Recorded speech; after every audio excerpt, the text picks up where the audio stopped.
Good evening, everyone. On behalf of the Paterson Municipal Council, I welcome you to the workshop session on December 9, 2025 at 6:30 p.m. The meeting is now called to order. Madam Clerk, please call the roll. Yes, Council President. 1 second, please.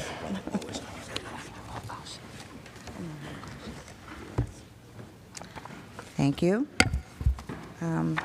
Roll call for the workshop session of December 9th, 2025. Councilwoman Cotton, Councilwoman Davila, Councilman Jackson, Councilman Kalik, Present.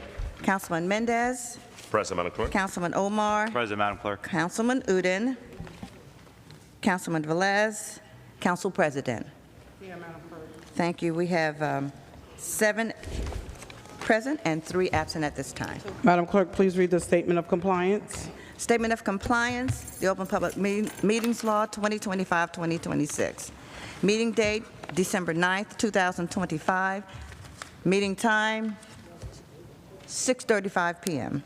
Adequate notice of the meeting was compiled and disseminated in accordance with the Open Public Meetings Law in the following manner. 1, the annual notice of regular meetings and workshop sessions of the Municipal Council was compiled for the year 2025-2026 on or about July 1st, 2025. 2, a schedule of the regular meetings and workshop sessions of the Municipal Council for the year 2025-2026 was duly transmitted on or about July 1st, 2025 to the North Jersey Herald News, The Record, The Arabic Voice, The Italian Voice, The Passaic County Pulse, Dominicana News, La Quisqueya International, El Especial, The Paterson Press, The City Post News, Tap into Paterson, The Weekly Bangla Patrika, in addition to any other publication duly requesting such notices. 3, the schedule of the regular meetings and workshop sessions of the Municipal Council for the year 2025-2026 was prominently posted in the lobby of City Hall first floor in the place reserved for the announcements of this type. 4, the schedule of the regular meetings and workshop sessions of the Municipal Council for the year 2025-2026 was duly filed with the Municipal Clerk. And 5, a copy of the schedule of regular meetings of the Municipal Council was mailed to any person who requested and paid the fee authorized by the Open Public Records Act. Council President. Thank you. So before we get started, I just want to say, number 1, the special meeting per the administration, the item was removed from the agenda, so we will not have the special meeting item on tonight. There's still some concerns with the negotiations per the administration. Item 31 is going to be pushed out until January. Can we do payment of bills, Madam Clerk?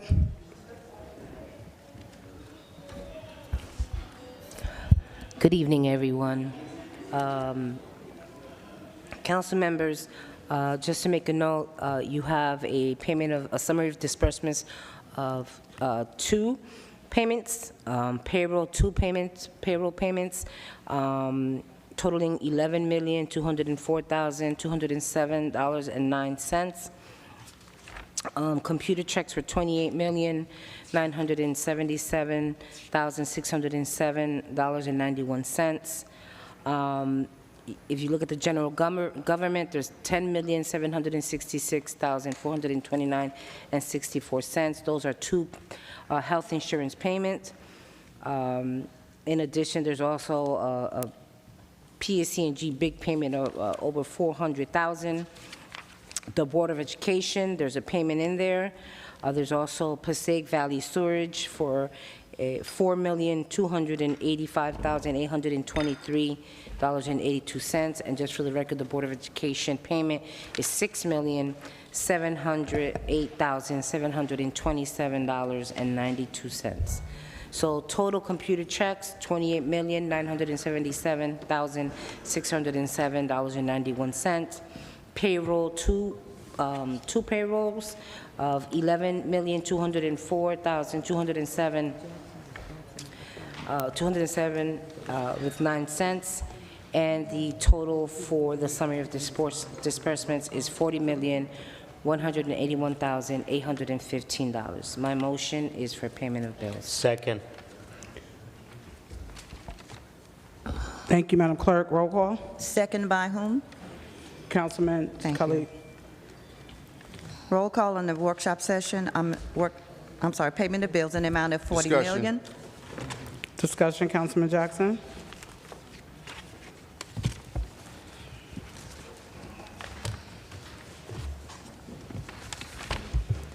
I would like to get some answers on the, on this large disbursement. I'm sorry, I just heard you read it off. I'm looking for it now for PSE&G. The 400,000 payment? Correct. What is it Council for? President? Madam Chair. CFO.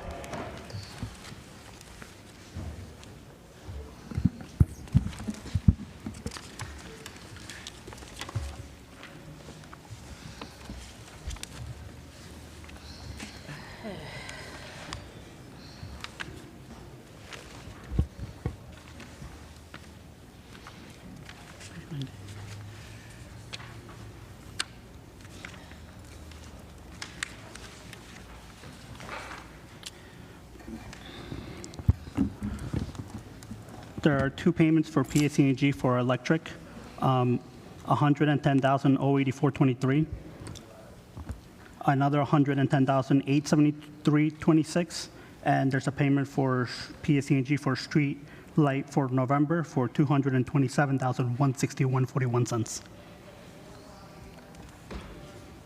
And this is in page 18 of 22. So, I mean, I don't know, maybe Director Manny can answer that question. Are we being charged for any time when we're sending public service these requests to do repairs? Is this what this is for? Or is this for use of service?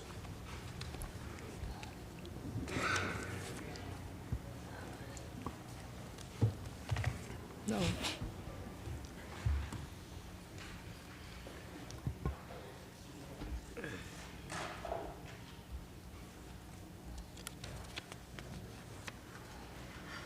For usage, Councilman. I'm sorry? For usage, For usage? yes. Okay. Now, two other things. The grant funding line item, 3.1, that expenditure is for what exactly? It's several items. It's Vista Park, West Side Park, a bunch of, there's several items, Councilman. So can I get a list of what those items are outside of just several items? I know we can spend money on several things, but what exactly is 3.1? Where would I find those items that accumulate to 3.1? Why are we writing computer checks in some, and then we're doing payroll checks for an amount less than $400,000? So when you go to the page that starts with the letter G, those are all the grant payments.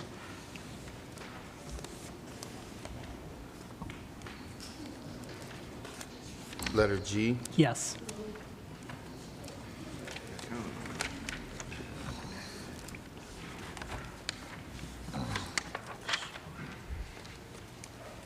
And there are, like I said, there's payments to Vista Park, West Side Park, several police grants, several opioid grants. They're all listed there. Anti-violence grants. Okay, never mind. I'll go through that later. Last question.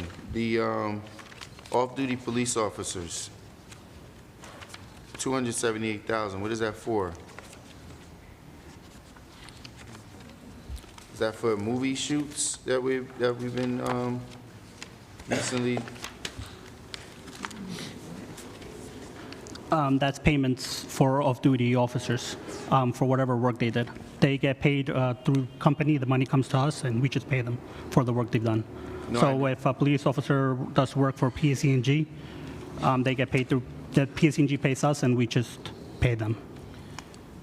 I know the process. What I'm asking is specifically this sum of $278,000. Is it for road work? Is it for work that's being done for shooting of movies? What is it for? I would have to Which send that to page? you. Which page would I find those on? That's not in here. Why would it not be in here? It's an Payroll, expenditure, right? payroll's not detailed in here. All the vendor checks are detailed in here. I can send that to you, though. All right, I appreciate that. Thank you. Roll call, Madam Clerk. Roll call on the payment of bills in the amount of $40,181,815. Councilwoman Cotton. Madam Clerk, please let the record reflect that I have excused myself from payment of bills. Refuse. Recused? Okay, thank you. It's difficult to hear. I'm sorry. Councilwoman Davila. Yes. Thank you. Councilman Jackson. No, Councilman Kalik. Yes. Councilman Mendez. Thank you, Madam Clerk. Let the record reflect that out of $40 million, we have $11 million for payroll. Passaic Valley Water Commission, $4.2 million. Board of Education, $6.7 million. And general government, $10 million. My vote is yes, Madam Clerk. Thank you, Councilman. Councilman Omar. My vote is yes, Madam Thank Clerk. you. Councilman Udine, Councilman Velez, absent. Council President. My vote is yes, Madam Clerk. Thank you. The votes are 5 in favor, 1 against, 2 absent. The payment of bills is hereby adopted. Thank you, Madam Clerk. At this time, I would like to call, we have a special presentation. I would like to call up Council Vice President and our former Council President, Councilman Mendez, as we do a special presentation on tonight. Officer, if you can ask Assemblyman to come in.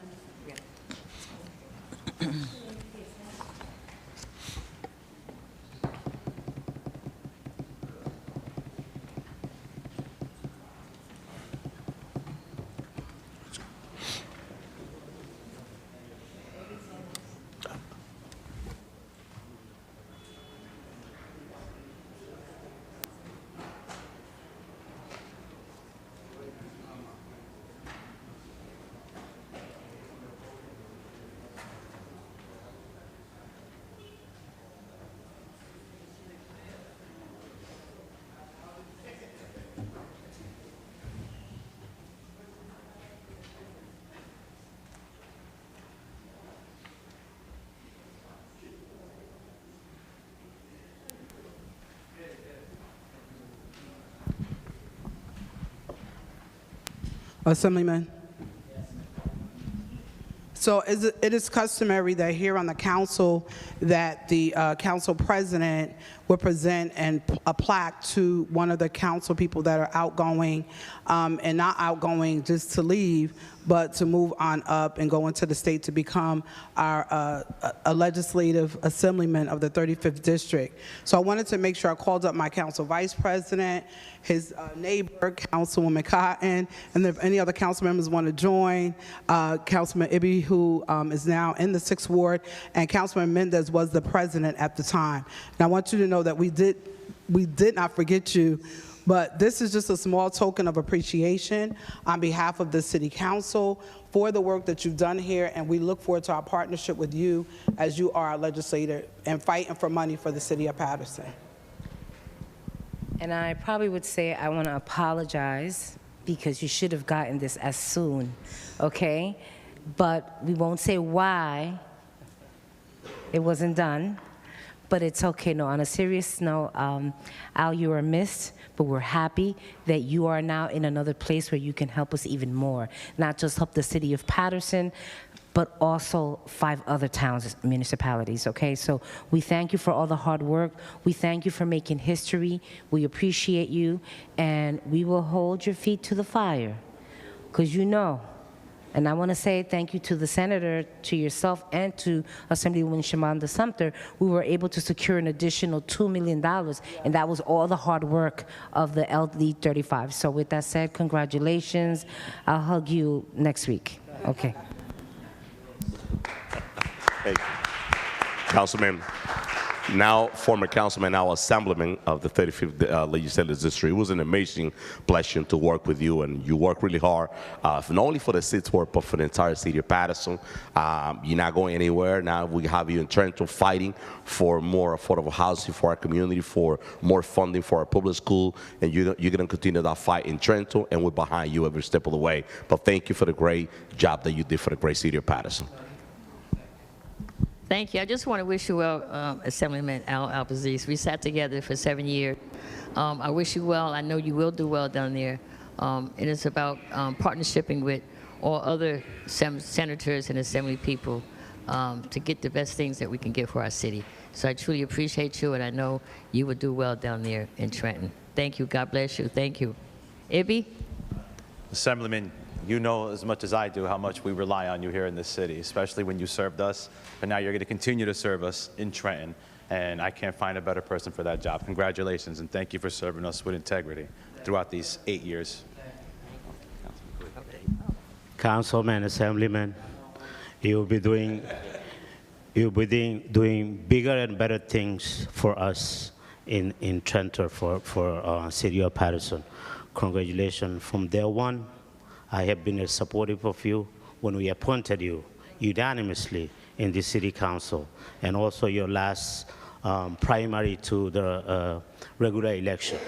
And I'm glad to call you a friend. And now I do have a true friend in Trenton. Congratulations.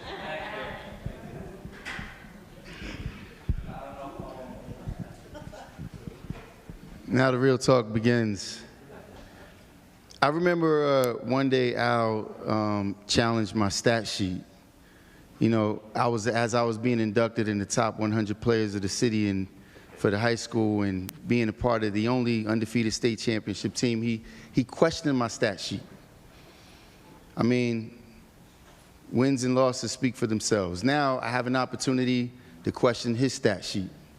We as a community, we have an opportunity to see what he will do while he's in Trenton. Many of you know I wasn't very favorable. I think we got an upgrade, by the way. I was not very favorable while he was here because we were always in opposition. In fact, even tonight, his celebration for being appointed to the Assembly and then winning the election, of course, has denied me an opportunity to present a measure to remove us from the Garden State Growth Zone, which I'm very curious about how the Assemblyman stands on that. Because as it stands, the Garden State Growth Zone has now allowed us to input more than 500 new pilots onto our city budget, of which Councilman Abdelaziz stood firmly against Brook Slope, one of the only housing developments owned by residents who actually live there. He stood firmly against that during his tenure as a councilman. So now, Council President decides that, which I think is very important. I'm happy to celebrate your departure. But I think that the work as a council is very important to make sure that our residents who pay taxes in here don't have to be continuously overrun by buildings that are being built at an alarming rate with 50 to 100 plus units that are not paying taxes for 10 years, zero taxes, that have 30-year tax abatements. And we find it more necessary to celebrate, which again, I don't think that we should not have had the celebration, but I think that the item in which I worked hard to write, because Corporation Council neglected to write it after I made a request over 2 months ago for us to write legislation to remove us from the Garden State Growth Zone so we can stop bleeding out and stop giving outside developers tax abatements. Instead, we find it better suit to celebrate an outgoing councilman. So, I'm celebrating with you. I am proud of you. I'm going to talk a lot of crap about you all the time the way I normally do, but I will be keeping track of your stat sheet. And if it's beneficial to the community, I will be your biggest cheerleader. But when it's not, I will be the one to call you out on it, as I am right now. This council has been a failure. It's been a failure when Councilman Abdelaziz was here, and now his departure was still a failure. His brother shaking his head, I don't understand why. When we went from having, I'm sorry? When we went from having 1 page of pilots for 50 years, and now we have over 500, 1 page that had less than 20 pilots. And for those that don't know, pilots is payment in lieu of taxes. That means the developer pays no taxes for 10 years, and after that, there's a 5% increase per year for 30 years. How many homeowners have the same luxury? I see Ms. Watkins just walked in. How many homeowners have the same luxury? How am I out of order? This is council business I'm discussing. This is council business that's very relevant to the state, the new state assemblyman. The state is the one who wrote the legislation, but the council has the ability to remove us from this measure. But instead, we'd rather bring items forward that present 192 units with no parking. This is the type of things that the council's doing. So you're right, I'm upset because I worked hard over the last 40 days writing this legislation.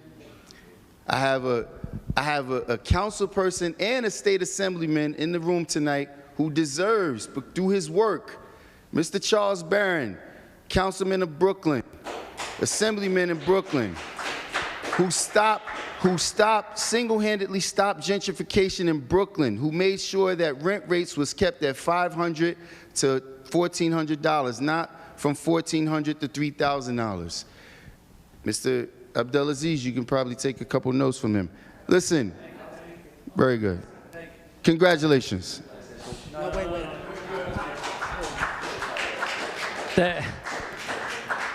Council President, Council Vice President, I want to thank you for allowing me to be here and honoring me with this plaque. One thing they teach you in Trenton, when the crazies on the other side speak, you don't take the bait. So I want you to take track of my track record. I want you to take score, because my first action in the assembly was to bring $250,000 for a community center on Hopper Street in your ward for the church right on Hopper Street. The $2 million that we brought the city to reduce the tax levy from 5% to 2% was the work of Senator Wimberly, Assemblyman Al Abdelaziz, and Assemblywoman Siobhan Sumter. So you keep taking track. In less than a year, we're bringing the resources back to Paterson.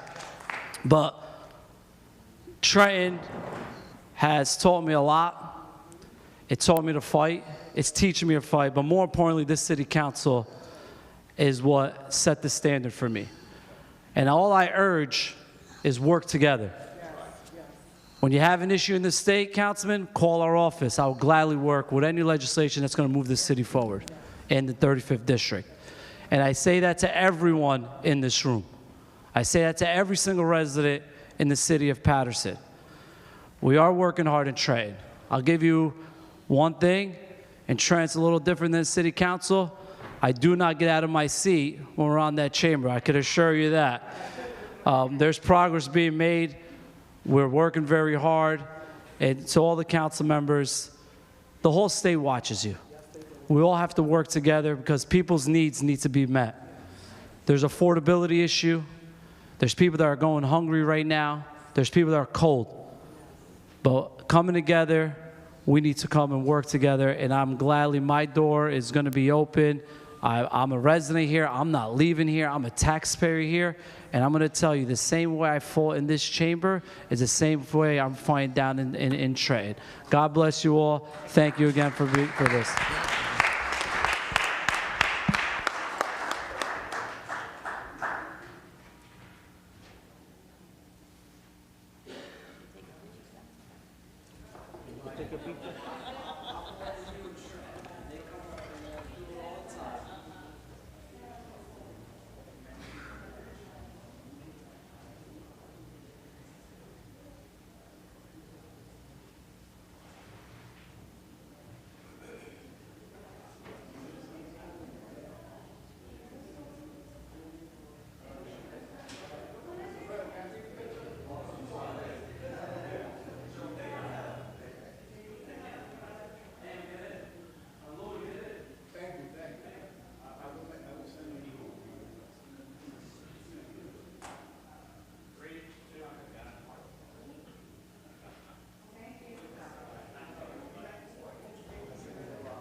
Thank you.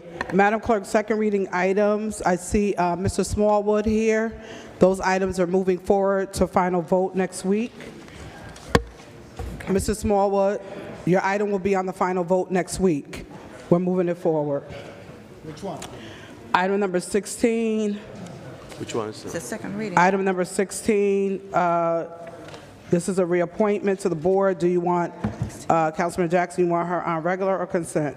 What is it? For Ms. Betty Simmons to be reappointed? Consent. So number 16, number 17, number 18. Councilwoman Cotton, do you want your reappointment, consent or regular? Regular. Number 19, consent. Councilman Velez, do you, 20, do you want yours on consent or regular? Consent is good. Number 20 is on consent, Madam Clerk. For finance, items 24, 25, 26, 27, 28, 29, 30, 31, 32, 33. These are all renewals. They're all on consent. 36 for police and fire. Consent. This is for police. It's consent, number 36. Correct. Number Public Works. We'll start with item 37. Director Ojeda. So I'm happy to see that there's a lot of first wards, streets that we advocated for, North 2nd, Halpine are all on repaving. You have 4th Ward, Mercer, Lawrence Street, and Lawrence Place, Chamberlain, and a few others. So I think everyone will be in agreement with these road resurfacing. So 37, 38 are consent. Council President. Councilman Velez. And also, these items were discussed in DPW committee under the chair, Councilwoman Cotton. Councilman Velez. Thank you. I apologize to the audience. I came a little bit late because I was in a funeral. At the same time, congratulations to former Councilman De Lucis as our state legislator now.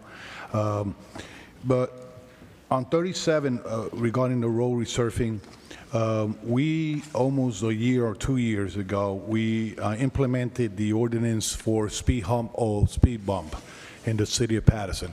A lot of those roads are a little bit wide, they are long. If it's possible that in the bid process, that they can include the study to install speed hump or speed bump in those streets that are mainly high accidents recorded already, if it's possible, Chamberlain and other streets that are wide, to see it, we could kill the bird in one shot, and if they resurface, at the same time they could install the speed humps, and then the residents could come back and say they did it right.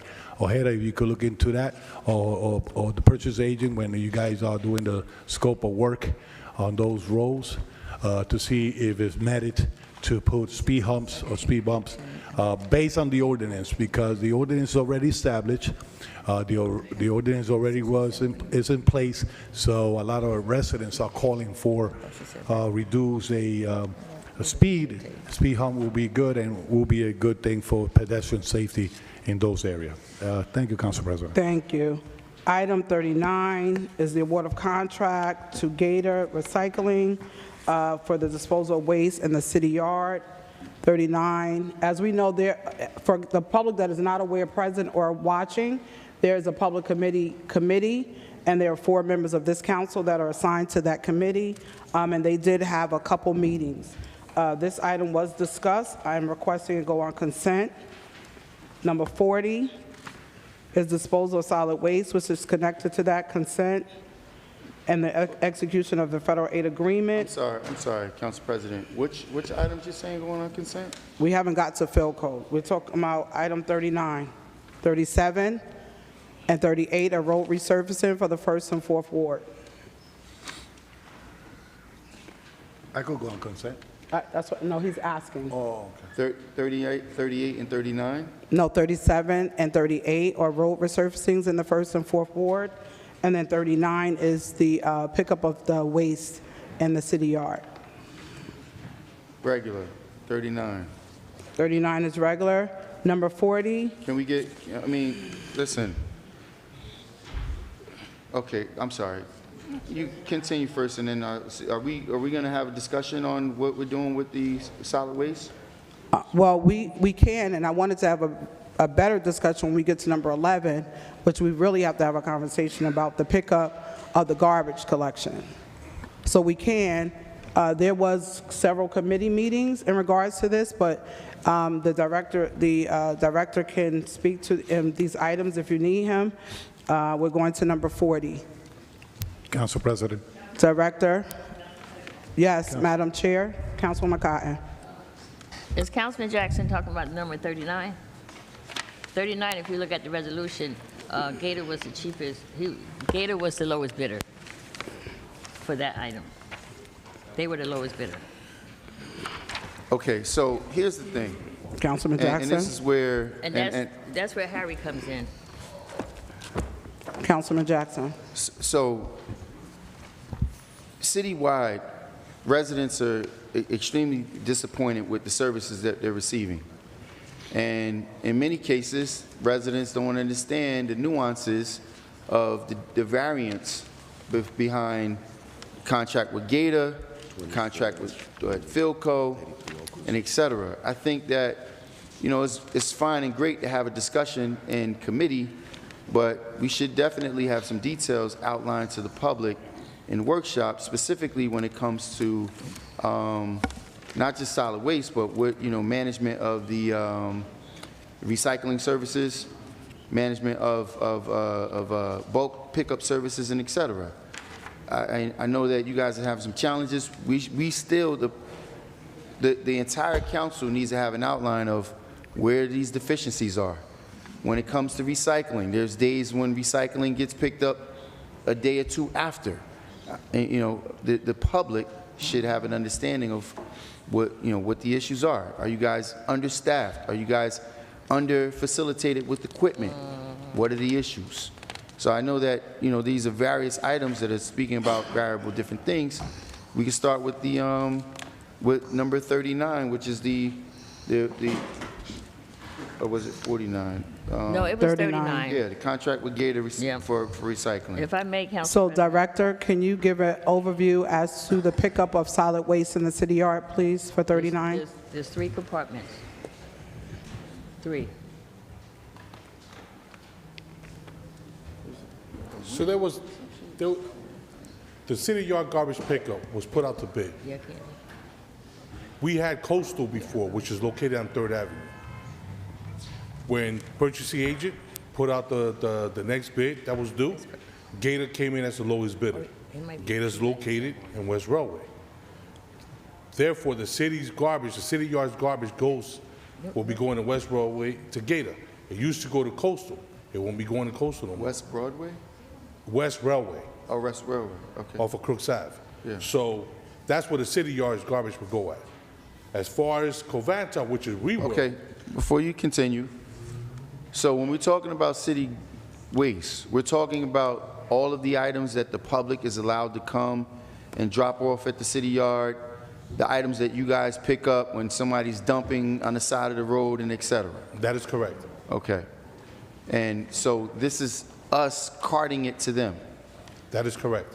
Very good. This does not include what Philco is dumping. No. Okay. Well, what's this? What's There's the? 3 separate contracts. So Gator will take in the garbage from the city yard, stuff that the department collects throughout the city, dumpings and all. As far as Philco is concerned, Philco picks up all the housing and residence garbage twice a week in each areas. That garbage goes to WeWorld, which is Covanta, which is located on Stray Street and Lawrence, and that's that facility. That's where that garbage goes to, okay?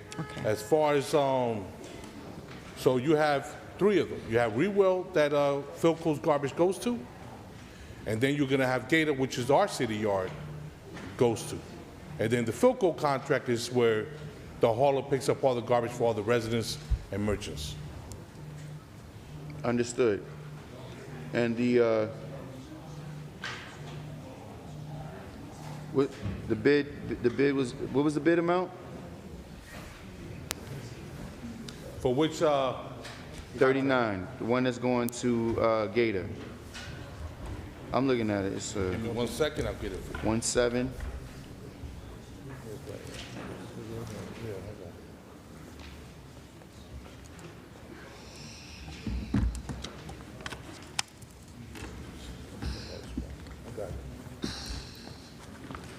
Yeah, I got it.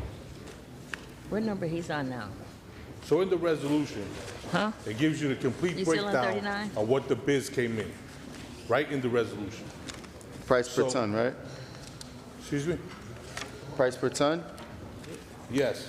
So if you look at the resolution on the back page, it gives you the complete breakdown of all the quotes that the purchasing received. Understood. Understood. Thank you. You're welcome. Thank you, Director. Consent. Number 40, similar. 39 is regular. Yes. Number 40, Madam Clerk. Consent. Jay just said she. 41 is consent. Madam Clerk, public portion. We're going to open up public portion, Madam Clerk. Is 41 consent? Council President, Yes. Council President, We're going to open. Council President, the item number 6. We haven't done number 6 Oh, okay, yet. good, yeah. Oh, and let's do Philco Oh, Phil? before we do public. Number 11. Philco, can you give a brief overview for the renewal of the Philco contract to pick up the garbage?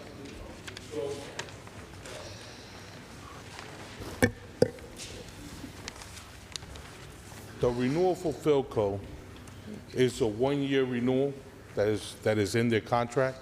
So it's going to be for 1 year to renew the contract for them to picking up the garbage What number?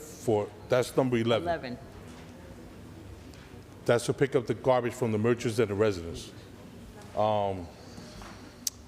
If we don't vote on this number 11, come January 1st, there won't be no garbage pickup Yeah, yeah. We throughout don't the want whole that city. mess. We don't want that mess. Good, no, it's good. Council President? Councilman Council Jackson. President. Councilman Velez. Okay. Councilman Jackson. So, Director, this is a 1-year extension Yes, from January 1 to December December 2026, 30th? yes. 2026. Okay. And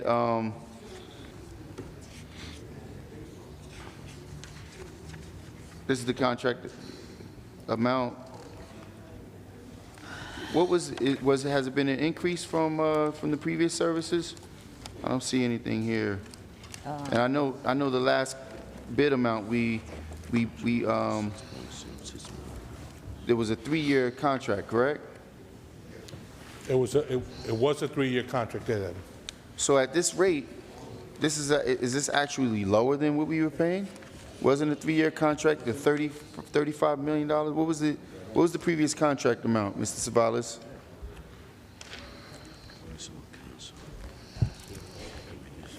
Council President, Madam, Mr. B.A. Councilman Jackson, you are correct. The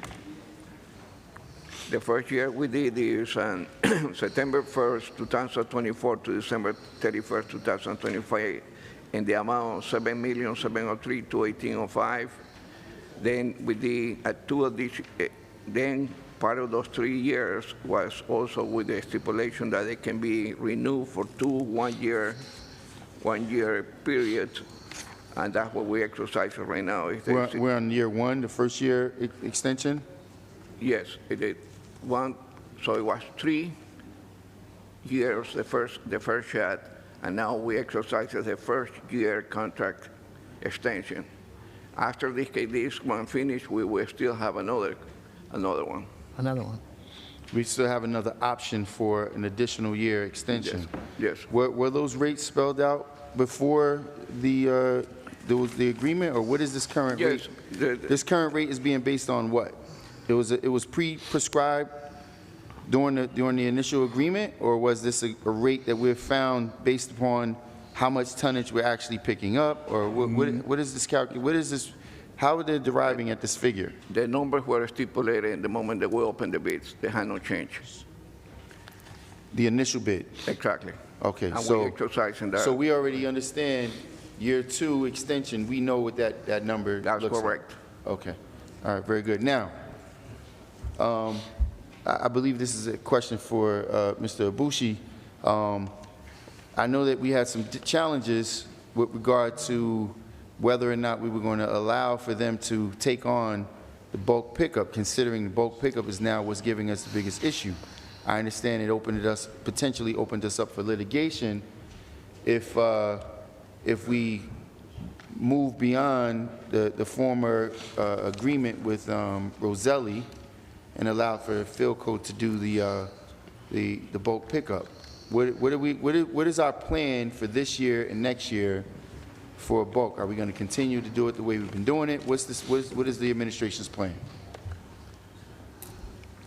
I mean, Director, you can speak on it. Sure. You had a consultant. You had a consultant numbers regarding to that. In this case, if we award that one-year contract, then at that point it allows us to look. It gives us more time to look at the overview of the whole thing. We did get an expert in that gave us the numbers to know that the city is actually saving the dollars amount. That was also submitted. We can submit it again if we need to, or have that discussion at committee, DPW committee. But we're going to continue doing it the way we've been doing it at this point right now. If at some point the council wants to look at other different avenues, you will have that because you're only doing the one-year contract. Right. Understood, but once again, I'm not part of the committee and neither is the public. The public should have an You are part of the understanding. committee. You are. You are. You are on the DPW committee. Yes, you are. Guess what? That's news to me. That's No, news to me. No, you get the emails. Director, I don't participate in the committee process because of things that happened like today. When I go through the process and I made a request of my item being placed on today's agenda for discussion and it's denied, and me coming through, this has nothing to do with you. This is a matter of clarity to the public and to fellow council members for understanding. I mean, again, I don't have discussions behind closed doors and not allow the public to be privy to what these discussions are. If we have a contract before us that has now saved us $1 million a year, and then you're now saying that you presented information that proved that we had a substantial savings by us doing the bulk pickup in-house, okay. So as a responsible council member, we should be looking at where did that excess money go? Is the mayor spending it on cutting ribbons, or are we giving pay increases and giving your department more employees to provide a more substantial service? Because I understand we're saving money, but if you ride around the city and the rate that the bulk pickup is being picked up at is not sufficient. Having guys work overtime and possibly not feeling up to snuff to doing that work on the weekends is not a suitable way in which our city should be functioning. So, okay, I can take part in a closed door discussion, but I still want to have that discussion in public. What is the savings? How much did we actually realize in savings by doing the bulk pickup in-house? If there who did the study? We had Harry. an outside expert to give us the numbers, consultant to give us the numbers, and he did the whole studies and all, which was submitted. I can get you all the information, or the BA could give you the information. But it was done, Councilman. How much is the savings, Mr. Savalas? I think it's 200,000.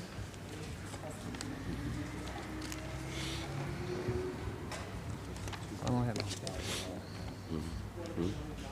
It's a quarter.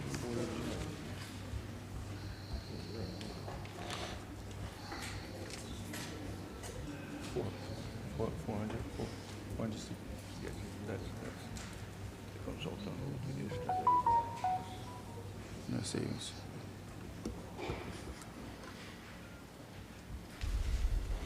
Wait a minute. Councilmember said it was $250,000. This is saying it's $4.6 million. There's a $4.6 million savings by us doing bulk pickup in-house? I think it was this $250,000 a month. Okay, so do you understand my point? We're saving $4 million, so what are we doing with that money?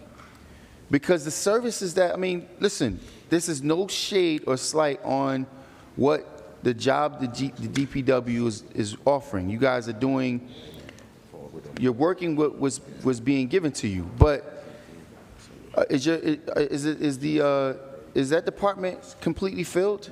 Who actually does the bulk pickup? Is it recycling? Streets and roads. Streets and roads. We have every position filled in streets and roads? At this point, so far, yes. There's no vacancies.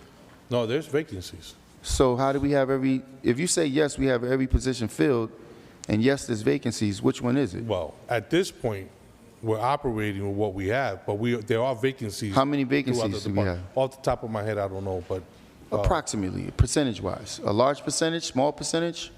they could be possibly anywhere between 10 and 20 vacancies 10 to 20 vacancies. throughout the department. So we save $4.6 million. And I get calls every single day by people saying, hey, man, I need a job. And we have not, the administration has not found it fit that we can do some additional hiring, provide some additional full-time employment opportunities, possibly save, I mean, what is the average employee working in streets and roads, just on average, what would be a salary? Let's say 50,000 is a good number? No, it's not. We know it's well under 50. About 35. Okay, so let's just say 50. Okay. Let's say if it's $50,000. And you said 20 to 25 vacancies? No, about between 20 and 10. 10 to 20 vacancies. Let's say it was 20. That's $1 million, and you're still pocketing $3.6 million. I don't understand, and we're paying them now $50,000 versus paying them $35,000. So, and I know these are not questions for you to answer, but do you understand? Does anybody understand my point? I mean, it's not rocket science. We have a very poor service that's being rendered, not due to the job that you guys are doing. You're doing the best that you can with what you're working with. The administration is failing, not just you, but the public, by not allowing you, equipping you with, we can give everybody in your division, in that division, pay increases and hire 20 additional people and still see a substantial savings. So, I don't know. I mean, I look at things a little bit differently, and I'm just trying to understand. And again, I do appreciate it, Director. I will not be having discussions like this in committee. Discussions like this need to happen in a public forum where the public can hear exactly what's going on. If we have a savings of $4.6 million and we still have the deplorable conditions out in the street where you guys are now being forced to be overworked, we got to go out there and pick up things that people are dumping because bulk is not being picked up. There's a lot of ramifications off of poor management. So I'll rest it there. Thank you, Council President. Councilman Velez, and then Councilman Mendez. Thank you, Council President. We did discuss this real deep in our committee a couple times. One thing that we don't want to see is what happened when we did a switch between Rosselli and Philco that caught us off guard in the last day on December, and all the garbage was all over. So it's necessary to comply with this RFP that was 3 years consecutive to renew a year after year until a new RFP comes out. I know that Harris Zavallo is working hard to make sure that any other contract that comes from them to us regarding garbage collection met the needs of the city and the resident of Paterson. One thing I'm going to say, we discussed it way before when Councilman Mendez was the president. We lay out how it's going to work. You guys lay out how it's going to work. DPW is going on and beyond to trying to maintain our city clean. And I could testify on that because when I send things, they jump right away and do it. This council, DPW, nobody sitting in the audience has control of unresponsible individuals, homeowners, and restaurant owners, or anybody out there that like to go and put everything in the car and drop it in any dead spot in the city of Paterson. If you notice, pictures I have taken from those illegal dumping are containers of restaurants, garbage from restaurants, et cetera, and it's not really a dumping of furniture or whatever. And some of those furniture probably come from residents of Paterson that they just put it everywhere they don't see a light in the city of Paterson. One thing is I want, and we discuss it, we discussed this in committee, the administration with the consultant of DPW are willing again to shop around, to put the paper back, to plan together to see if they could go out and bid with bulk and bid without bulk to see what's going to happen. And that was discussed in committee. I'm satisfied with the information that we got, but we don't want to get sued if we don't move forward with this resolution in front of us for next week. Once again, in the issue of eliminating bulk from the garbage collection, in the beginning, they present us the numbers at committee. And they went out and they RFP with and without bulk. And there was a big difference. Regarding the saving, I left that to the administration, to the BA, the CFO, to give us the real numbers of how much we are saving and how much really we could invest or put back into the DPW in equipment. If we are saving, we should put back in equipment. We should put back in benefit for those employees from DPW all around the city, and make sure that the saving is delivered back to the city employees. One of the things I question is that in a couple meetings back, the administration stated that they purchased 2 trucks. And I think it was going to be through recycling, and those 2 trucks was going to be covering downtown the remaining, that's what the conversation was, that it was going to collect the garbage the day remaining that the Philco is not contracted. For example, they got 2 days in downtown, that the remaining 4 days that we don't have in that contract, that DPW was going to use those 2 trucks to make sure downtown is nice and clean. I don't know if that operation is taking place, but that was the reason that we were excited to see 2 new trucks coming in to cover not only bulk, also to cover the downtown area regarding the days that Philco is not contracted to pick up those days.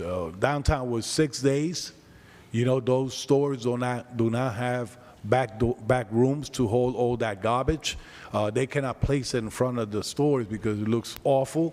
So the administration had to look into moving forward to do a little extra in downtown and try to pick up more garbage days to pick up the garbage, because those restaurants, some of them are even paying a little bit to other contract to take the garbage away. And we don't want to see another summer with a lot of rats and all that stuff in the city of Paterson. So saying that, Council President, I think the discussion was good, and I think we should move forward to vote on this next week. Thank you, Councilman Mendez and Councilman Cotton. Thank you, Council President. Director, I think, you know, the budget that we approve reflect the quality of service that we plan to provide to our residents. One of the things that really concerns me at the last budget hearing was that there was no really budget hearing. The administration introduced the number, they presented, and it is what it is. In January, we're going to start a new fiscal year, and I'm really hoping to see every director. I'm looking forward to have a conversation about how we're going to allocate that money. We need to respect our resident in the best way to respect the resident of the city, the taxpayers, is by providing the services that they need. It can be more excuses. Recycling needs 7 trucks, 7 drivers, a 40 helper to complete the route. We all know that, right? So let's stop putting excuses. We need those 7 trucks out there picking up the recycling for our residents. It's horrible. It's disturbing when our residents put the recycling out and we don't pick it up. The city is filthy. Our community looks dirty. There's garbage everywhere. So we need to stop that. And the best way to start is in January with our budget hearing. I need to know exactly how much resources you need on your department. I don't want the VA or the administration to tell me. You as the director have to tell us this is what we need. Now, if we're saving $250,000 a month, I need to know where we're going to put that money. And there's the best person to let us know it's you. I'm not the director. I don't work in public work. I'm not a supervisor. I'm a legislator. And I'm here to make the best decision on your behalf to make sure that you do the job that you're supposed to do to clean our city. So let's have that conversation starting in January. But we don't want to hear from the administration. So after we approve the budget, we're going to hold you accountable for the job that you have to do. I want to see those 7 trucks picking up the recycling. I want to see those 7 trucks out because we get the call. Now, in another note, we all know that after we changed and we got into the contract with Philco, and we picking up the bulk in-house, dumping is being out of control. We all know that. We all have that conversation. I've been against the so-called scheduling. I've been very vocal. I've been reaching out to different cities. And the way they do it, just they have 1 day out of the month for every area to put the stuff that they don't need out, and we pick it up. Something simple. We have a lot of seniors that they don't know how to schedule it. We have a new app. I'm all about teamwork, and I'm promoting the app. I want to make sure that people understand what they need to do, and sometimes I have to do it for them because they still don't know. Now, all the city, they give you 1 day out of the month. Everybody has a schedule like recycling, and you put that chair, the table that you don't need out, and they pick it up. All this scheduling thing, all the cities that they are more sophisticated than us in terms of services and more advanced than us in terms of all the different departments, they don't do this scheduling, and they're doing great with that. We're going to have a conversation after that. I know we have to approve Philco. I know we have to, we will be in litigation, but we need to have a conversation about the bulk. You need to know, you have to let us know what's the problem with the bulk, the staff, the manpower, what do we need. I'm in support of the bulk in-house because we create more jobs. We give people the opportunity to work in the city. Yes. If we're saving $250,000 a month, let's put that money back into the department to hire the staff and the team that we need to clean the city. But that have to come from you, from the department. Not from the administration. You are the one that handling and holding the department. So that's the conversation that I'm looking forward to have. And we have no other choice other than approve Philco for 1 more year. And the conversation starts in January. Thank you, Council Councilwoman President. Cotton. Okay, thank you, Madam President. I just want to say to you, Director, we were not obligated to go back with Philco. But in order to not say renew this contract, we should have went out in September. We should have went out in September that we wanted to see what Buck going to look like without Buck. As you know, they had a convention, and I went to the convention, Leagues of Cities, spoke with several garbage companies, and actually, not many of them want to pick up Buck no more. Most of them do not want Buck. Roselli is really known as Suburban. That's their name. They're the only one that I know that still may do Buck. But in order for us to have not used this contract, we would have to go out like in September. When you go RFP, you got to give it 2 months.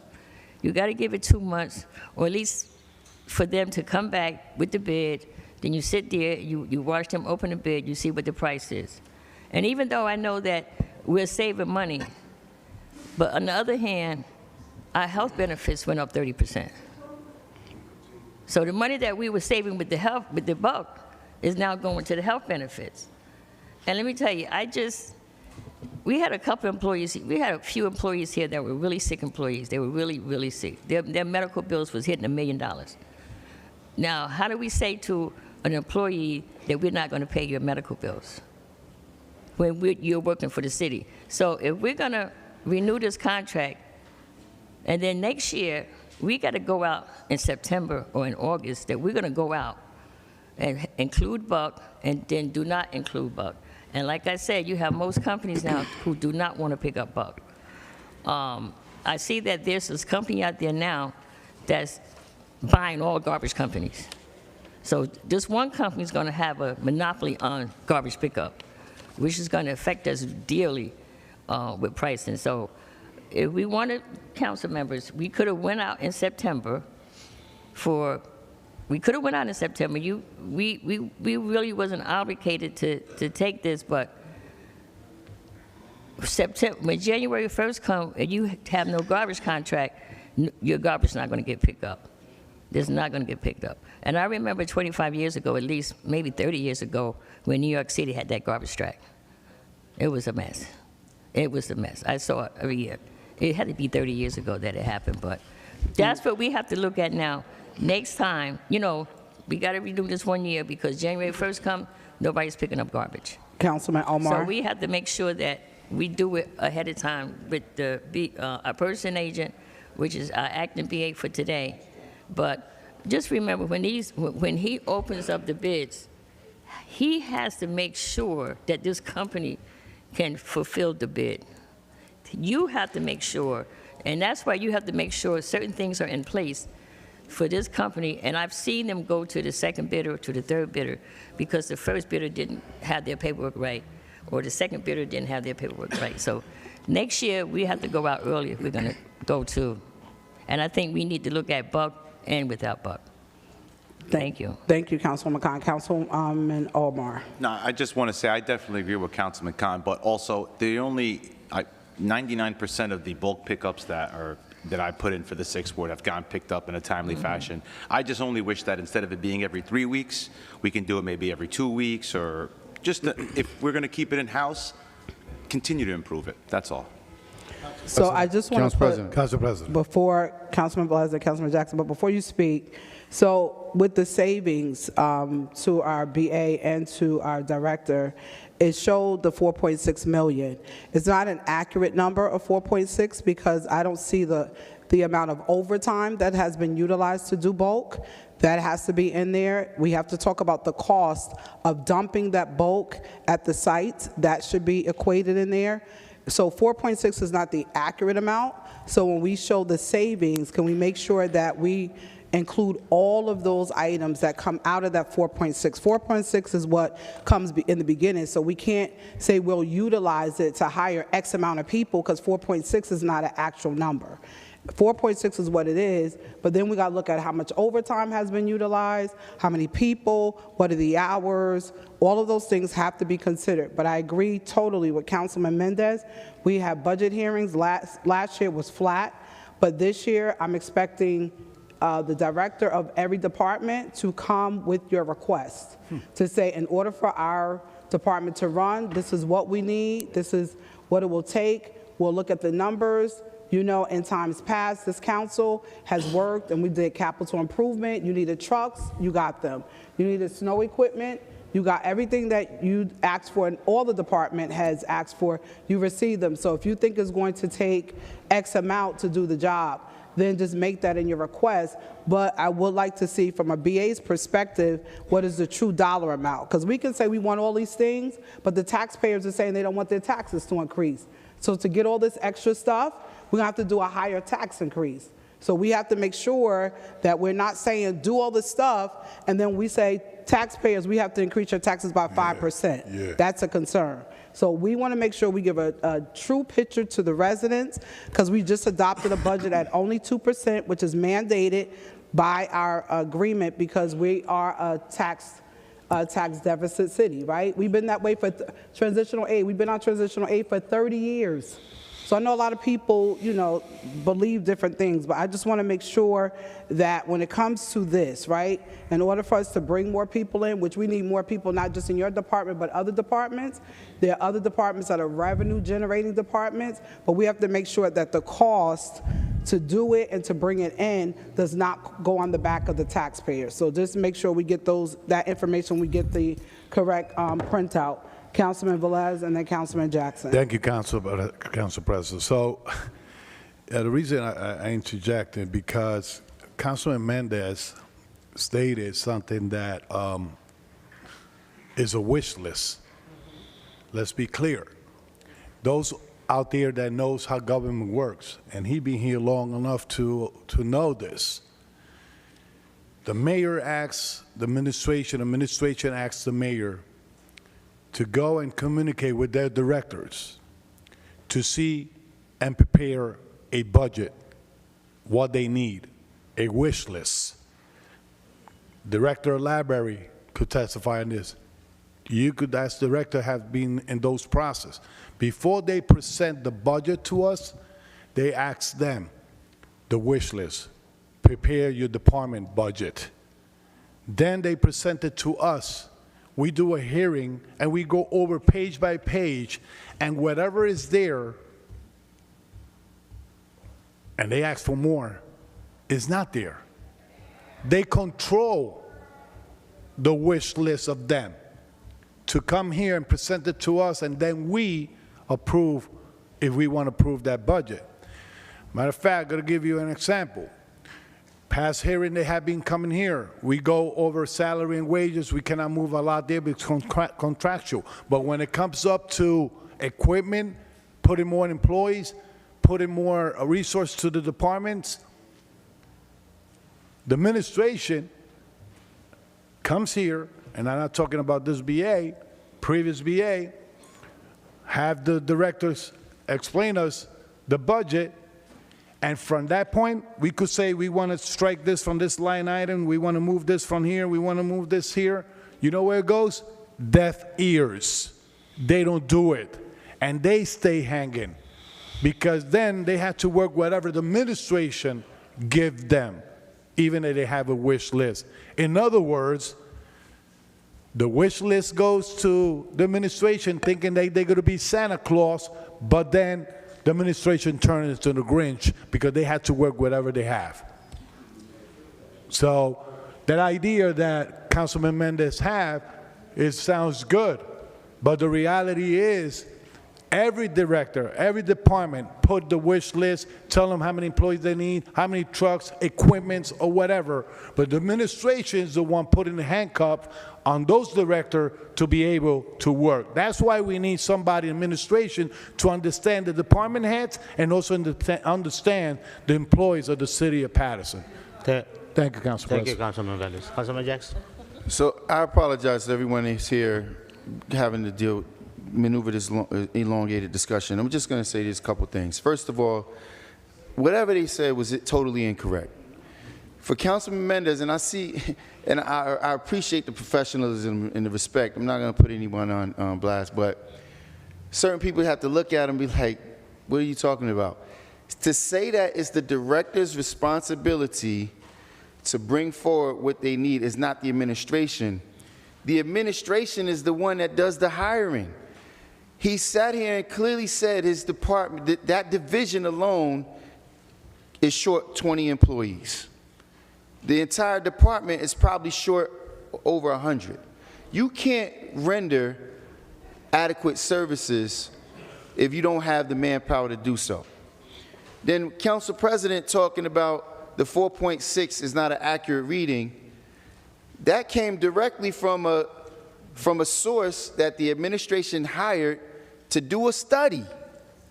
It's a consultant that was hired to do a study. Then to say we still have to calculate when we go dump that bulk. Whenever our garbage is picked up, we get charged in two segments: the pickup and the bulk. What's it called? But it's called something else. Tipping. Our tipping fees. So tipping fees is not associated with the contract bid for picking up the garbage. Whatever that tipping fees are, that's why it was very important whenever we saw garbage trucks pulling up in front of somebody's house, doing an illegal pickup and possibly taking, debris that was being demoed, because then it would cost us additional money, because this contract has nothing to do with the tipping fees. And I'm gonna just, be very brief, because I don't want anybody to get tired here. But Councilwoman Cotton said to say that we had to go out. The bid actually went down $1 million. We saved $1 million. If we would have went out the bid again, guaranteed it would have been up.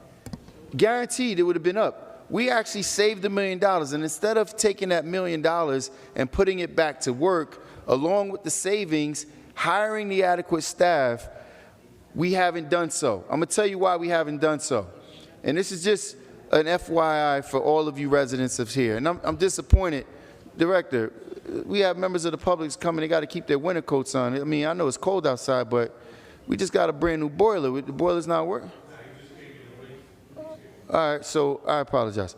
But part of the reason why we're not doing the adequate hiring, and as Councilman Omar alluded to, I think it was Councilman Omar, with regard to Mr. Fleming's budget, he's here fighting every single day to try for the library. We're seeing that we had a $4.6 million savings. You would think that we would inject that into our youth, into something positive. No, but we don't even have where it's being spent. Councilman Velez talked about the budget hearing. We didn't have one budget. Did you guys participate in the budget hearing this year? We did not. We didn't have a budget hearing. On the flip side, the BA the mayor hired quit within 6 months because the personnel director was signing off on 375s illegally that he found out, and he said, I'm not going to be here for that. So all of a sudden, they both mysteriously resigned. So what we're talking about is dereliction, not by these gentlemen that's standing here before us. They shouldn't be taking a beating from the council. The council should be holding the administration accountable. In fact, when they don't do the job, we have the ability to fire those 8 employees that's over those said departments. But has the council done so? No. What has the council done? We work in collaboration with them as they taking advantage of the community. And lastly, I'll say this. I'm going to say it again. My disappointment. I spent time developing a proposal, a presentation tonight just to inform all of you residents with regard to the Garden State Growth Zone. And just a very quick calculation. When Council President talked about the fact that our taxes going up, after doing my research, we now have more than 400 active pilots on the books. There used to be less than 20. Now there's more than 400. So let's just do a small calculation. Let's say if out of 400 of those projects, if their taxes was only $25,000 a year, and we know a building that has 100 units will pay more than $25,000, but 400 by 25,000 is $10 million. But we celebrate the assemblyman for begging for $2.5 million to close the budget, but yet we allow for pilots to go through over and over again. I'm standing on a measure that the council should be supporting. We should be working together to dissolve this Garden State, to remove us from the Garden State Growth Zone. Why am I the only one talking about it? Why am I the only one saying that we're getting beat over the head? If there was only $25,000 per development, which we know it is a fraction of what they should be paying, it would be $10 million injected into our budget. So you tell me, where are we being shorted? We're making a claim that the garbage people, the DPW employees aren't doing what they're supposed to be doing. We're underpaying them, understaffing them, forcing them to do additional work, while council members say we shouldn't pick up every 3 weeks, we should pick up every 2 weeks. The administration is not putting forward more money to that department, and the council, who has the ability to do so, is not doing it. But Council President worked extremely hard to keep my item from being presented tonight because it was a measure that protected the integrity of the taxpayers of the community. That right there speaks volumes. On an election year, I'm very surprised she decided to do that. This measure is going to bankrupt the city. If we continue to allow for 200 and 300 buildings, apartment buildings, to not pay taxes, guess what? Guess what has to be picked up guess what has to be done at those buildings? Garbage has to be picked up. Bulk has to be picked up. Recycling has to be picked up. All of which these people have to be paid. All of which services that these developers are not paying into the levy, not paying into the services that's being provided. But yet, Council President found it so fit to keep this item off the agenda tonight for a discussion, for a presentation. I'm trying to understand it. I'm trying to understand it. I appreciate you, brother, these gentlemen, your presence tonight, and thank you for a job. Thank you. So let me say this and be clear. We're good, Director. Like I stated, 4.6 is what the outside consultants did. They did not include the overtime that's being produced. That's something we have to look at. They did not include the cost of all of those items are not included. Mr. BA or acting BA, we have to look at that. They did their due diligence and doing their consultant analysis, which is great. That is a starting point. But the rest of it has to be done internal, based on and tailor-made to the city's perspective. In addition to that, the other requests that were made by the council members, I know the director is watching, and we're praying for his healing. Can we just ensure when it comes to, and I know I have to thank Councilwoman Cotton as the chair and those committee members that were in those meetings. You had several committee meetings, a lot of great information. It is not new, the conversation of bulk. That is why it just got to the agenda, because it was a heavy conversation in regards to what are steps that can be taken, what we cannot do, and things that we could not even talk about based on the litigation. So I want to commend you for giving that information in the committee and then coming to a place of it today. So this item will be on regular, Madam Clerk. Council President. This item will be on regular, Madam Clerk. Item number 11 will be on regular. Council President. Councilman Jackson.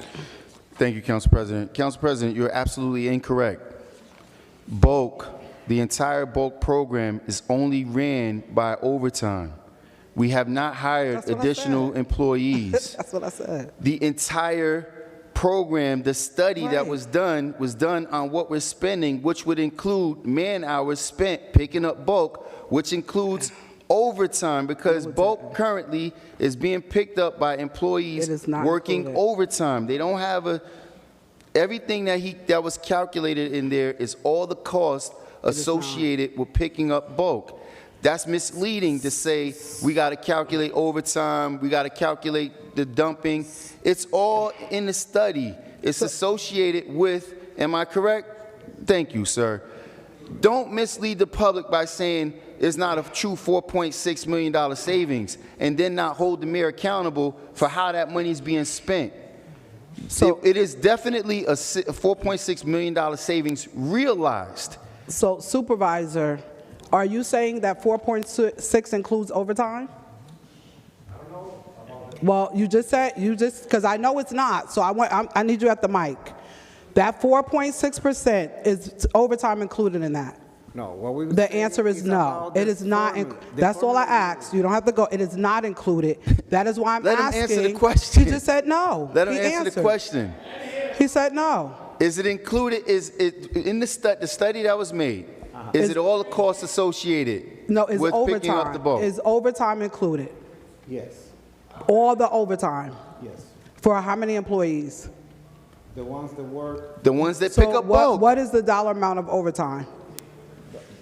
that's better because the driver is one rate. So Labor is I'm going to put this to rest because it's time for public portion. But Mr. BA, back to my point, we need the breakdown of what that is and the true analysis of the costs of what the savings really is. We had a big discussion in DPW committee. That's why I'm saying it is not in there, and I'm giving it to the BA, not to your department. That is a part of the BA's responsibility. It is not included. So, Mr. BA, we need to get that data and that information so we can present it to the council, so we can have a more robust discussion at a later time, because this item is for a garbage pickup. Madam Clerk, thank you. Just before we go into public portion, I see our director's here, and he just has the one item. Thank you, Director. We have the Director of the Library that is here. He just has an item for the library, item number 42. Am I correct? This is for the exterior and the interior rehabilitation of the community center at the Heritage, to put a library in there. Are there any questions or concerns? Any questions or concerns? Thank you, Director. Can I just say a few words? Can I just say a few words about it? Yes, Director. Director, how big is the room up there in Heritage? How big is it? So the bid that we're going out to prepare for is, we received $1 million grant from the state for a community center. That space is currently used, but we're taking that space and we're just adding a library flavor to it. So we're upgrading everything in the space, a computer lab, uploading the gym. There's a special needs camp that spends time there. We're upgrading all of their. We're adding a satellite library. We're adding a 24/7 library book vending machine, and we're actually creating an audio-video studio for residents. So that's pretty much what we're doing with that space. Thank you. Okay. I recommend this item on consent, Madam Council Clerk. President. Councilman Velez. Thank you. I believe we was in agreement. We did a ribbon cutting at the site, I believe, at Heritage. Yeah. And this is where the money is going to be implemented, Yeah. correct? Yeah, we get.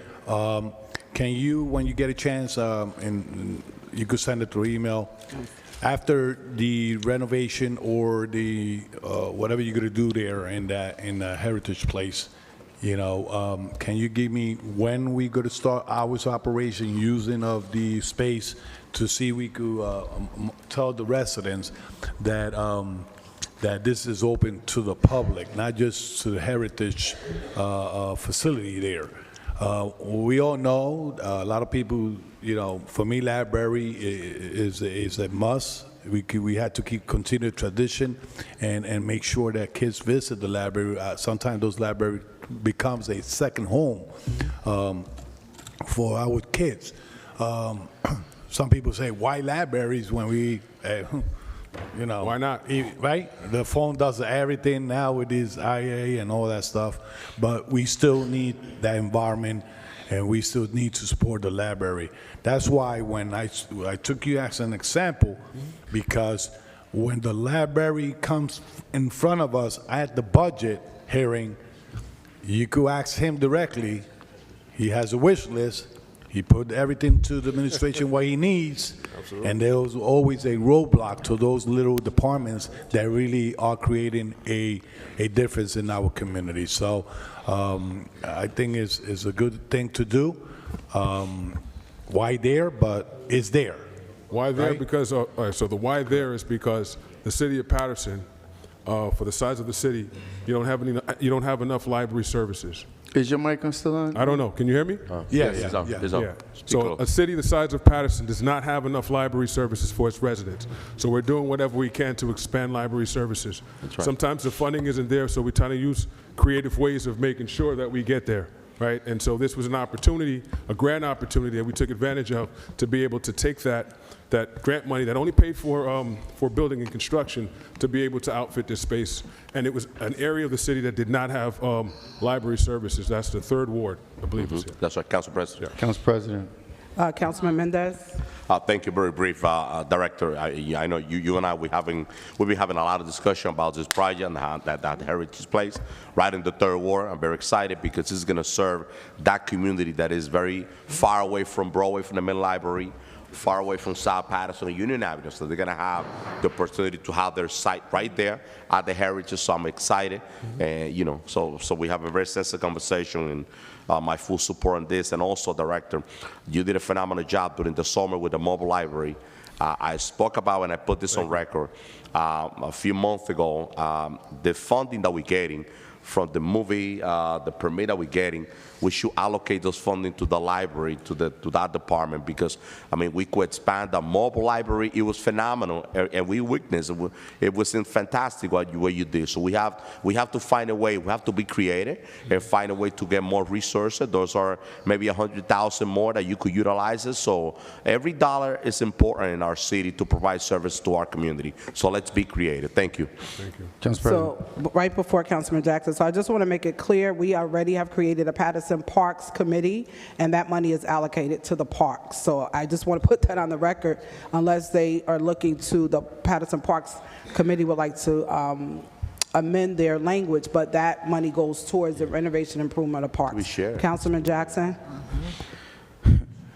We just spent probably over $200 million on parks. The mayor's been on a park charade, park campaign, spending money on parks that he locks up. And Brother Fleming has been here fighting endlessly. And one, let me take my hat off to you. I apologize because I owe you a phone call. Please don't ever, you already know you have my 1,000% support all the time. I take my hat off to you for all the work you're doing, making sure you fight for grants as your budget is being cut, the money that you're deserving of. I have a question. Sure.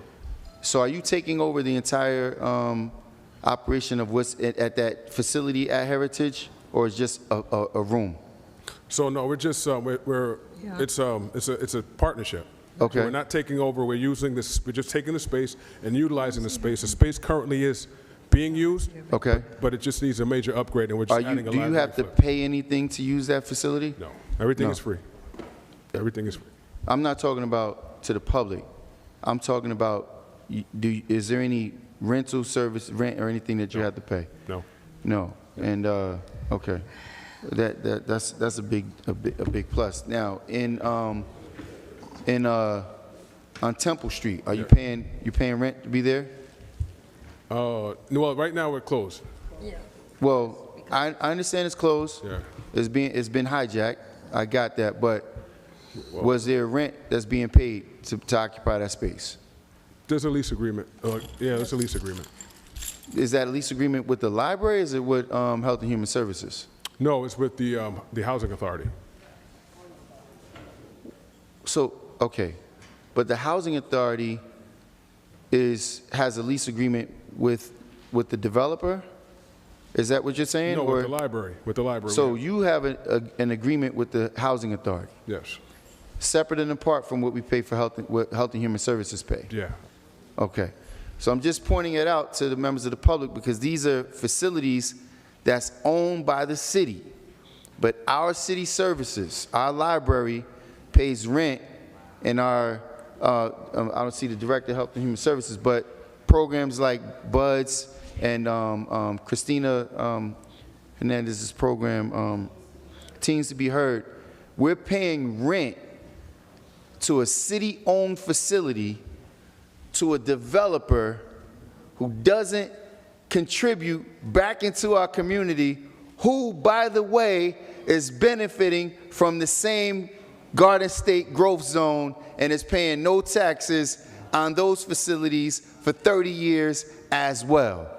I appreciate your time, brother. Just one point of clarity. Just one point of clarity. I think it's a minimal lease, but it's more for the maintaining of the building itself. Yes. I'm sorry? It's a minimal lease. It's more for the maintenance of the building, like a shared to clean the maintenance services and stuff like that. Well, that's not necessarily the case. It may be the case in the form of the library, Okay. but in Health and Human Services, they were actually paying rent for the second floor facility. They're paying rent, and because there was talk that their lease wasn't going to be renewed, they was trying to relocate them and put somebody else in there because they were going to charge it to the police grant that we get for $2 million because he would be able to acquire more money. So it's a city-owned facility that we turned over to a developer. We gave him $10 million, of which 25 of that he's pocketed as a developer's fee. He pays no taxes, and he charges our youth services rent for us to utilize the facilities. And the reason I'm pointing that out, Director, my father grew up in Alabama projects there, when it was the projects. The rec center that was there, that was open, in fact, it was Mr. Keeling that ran the center.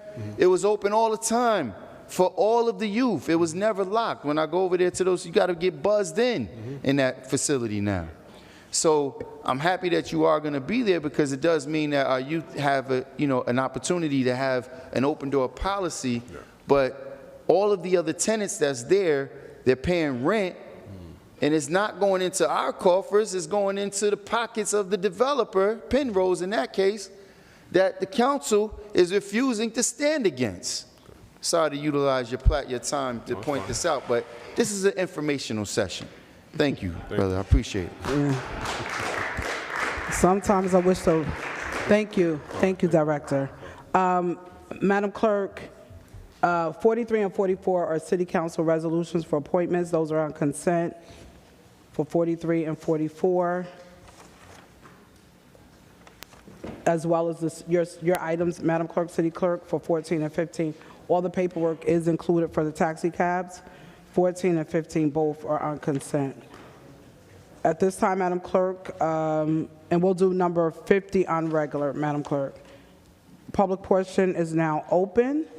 I am asking, as we do here on the City Council, we ask that there is a level of decorum that is set on this side of the dais, as well as from the audience. You have 3 minutes to speak. There's a timer, and when the timer is done, your time is up, and we'll move on to the next speaker. But you only have 3 minutes to speak. Madam Clerk, please call the first speaker. Yes, the first speaker is Dr. Chanel Fields. Please state your name and address. Dr. Fields. Good evening, everyone. As you know, it's that time of year again, winter. Statistically, I'm not sure if you're aware, guys, but close to 1,000 people die every year of hypothermia. To this administration, I'm not sure if you all are on top of it already, but I observed many homeless people that I have fed and blanketed in my travels throughout the city of Paterson that were homeless and freezing. And many have expressed that they are not certain of where to go to be warm. I would like to know and propose to this council what is the current status of this year's warming stations, and I'd like to propose, if it could be possible, maybe this week or in the coming weeks, to have several seasonal directory signs hung throughout the city of Paterson for those who may not have phones to know where to go for the warming stations and where they're located nearby, and what contact number to call to get a ride when a phone does become available for them to use. You don't have to be homeless to know that a warming station is a tremendous tool. First and foremost, it prevents death from excessive exposure to the cold when those temperatures start dropping. We that are housed are blessed, but remember that for the homeless, hypothermia and frostbite can set in really fast. Plain and simple, warming shelters save lives, and we need more of them, and rapid transportation accessibility again this year. Our warming stations are the homeless emergency safety net, as they provide immediate accessible places to go when the weather becomes dangerous, especially for those who can't access the traditional shelters. And we know that a snowstorm is expected this week. Administration and council, please make sure we are on top of that for the unhoused. By the administration being on top of it, it'll greatly reduce the strain on St. Joseph's Hospital and the surrounding local hospitals and the urgent care facilities, so that we can minimize the weather-related ER visits and emergencies for people that have other health issues. We have a moral and spiritual obligation to protect our vulnerable population in the city of Paterson. That includes not only our homeless, but our seniors, our disabled individuals, displaced individuals, and those with chronic illnesses that are opposed to a higher risk in the cold weather, and the warming shelters, they help protect that and provide temporary refuge. I'm wrapping it up. Support for families in crisis, it provides that as well to them. And let's show our homeless community that we're behind them and demonstrate how we are willing to promote the human dignity through offering the warmth of judgment-free warming spaces. And let's do it with a true level of compassion this year so that we aim to reflect the community's value and show our commitment to protecting our most vulnerable residents. Thank you. God bless you. Good night. Thank you. Next speaker, Madam Clerk. Thank you. Yes, the next speaker is Brenda Corrine. Ms. Green. Brenda Green, I'm sorry.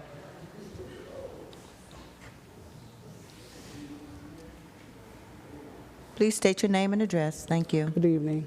Hi, my name Brenda Green. Hi, good evening.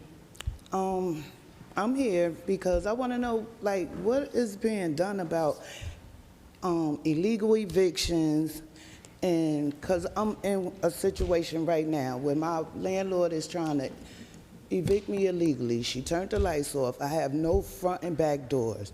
She turned the gas off. I'm confined to one bedroom with a heater and my TV. And that's where I'm at. I just want to know what is being done about this. And I want to thank Mr. Michael Jackson for all the help you sent my way. They turned the lights on. I still have no heat and hot water. I don't have a back door. I don't have a front door.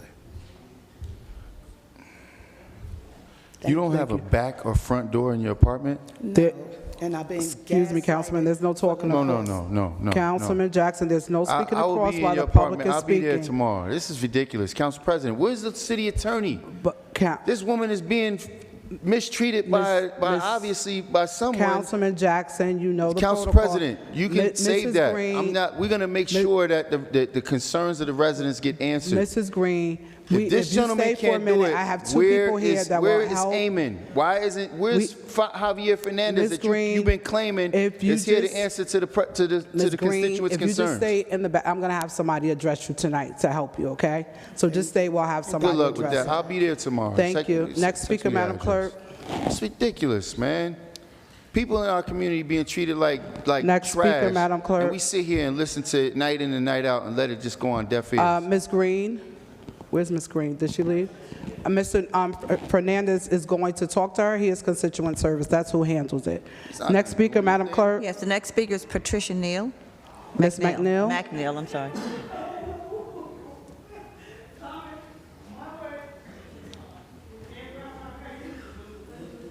People wouldn't even be coming to the council meetings if their concerns were being addressed by the administration to begin with. That's a fire. Good evening, Ms. McNeil. Please state your name and address. That's a fire safety. McNeil. Send the fire department now. I live in Paterson, New Jersey, on North 3rd Street. I'm here to support ordinance number 8. We are tired. I am tired. I don't know about the other senior citizens. They don't come. I'm sick. They can come down here. I'm supporting this at 110%. My opinion, and this is my opinion only, the city of Paterson is becoming a city of rentals. People cannot afford to buy homes because of the fact that there are so many apartments. Now, this is my little script I brought. This is me. I think he tried to make me. And young adults are getting,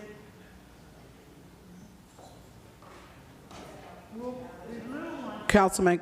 I'm sorry, I didn't mean to turn my back. Councilman, but I got to show them that. We need a quorum. Okay, this is, we used to, the little children used to play. When I moved into my one family, We need,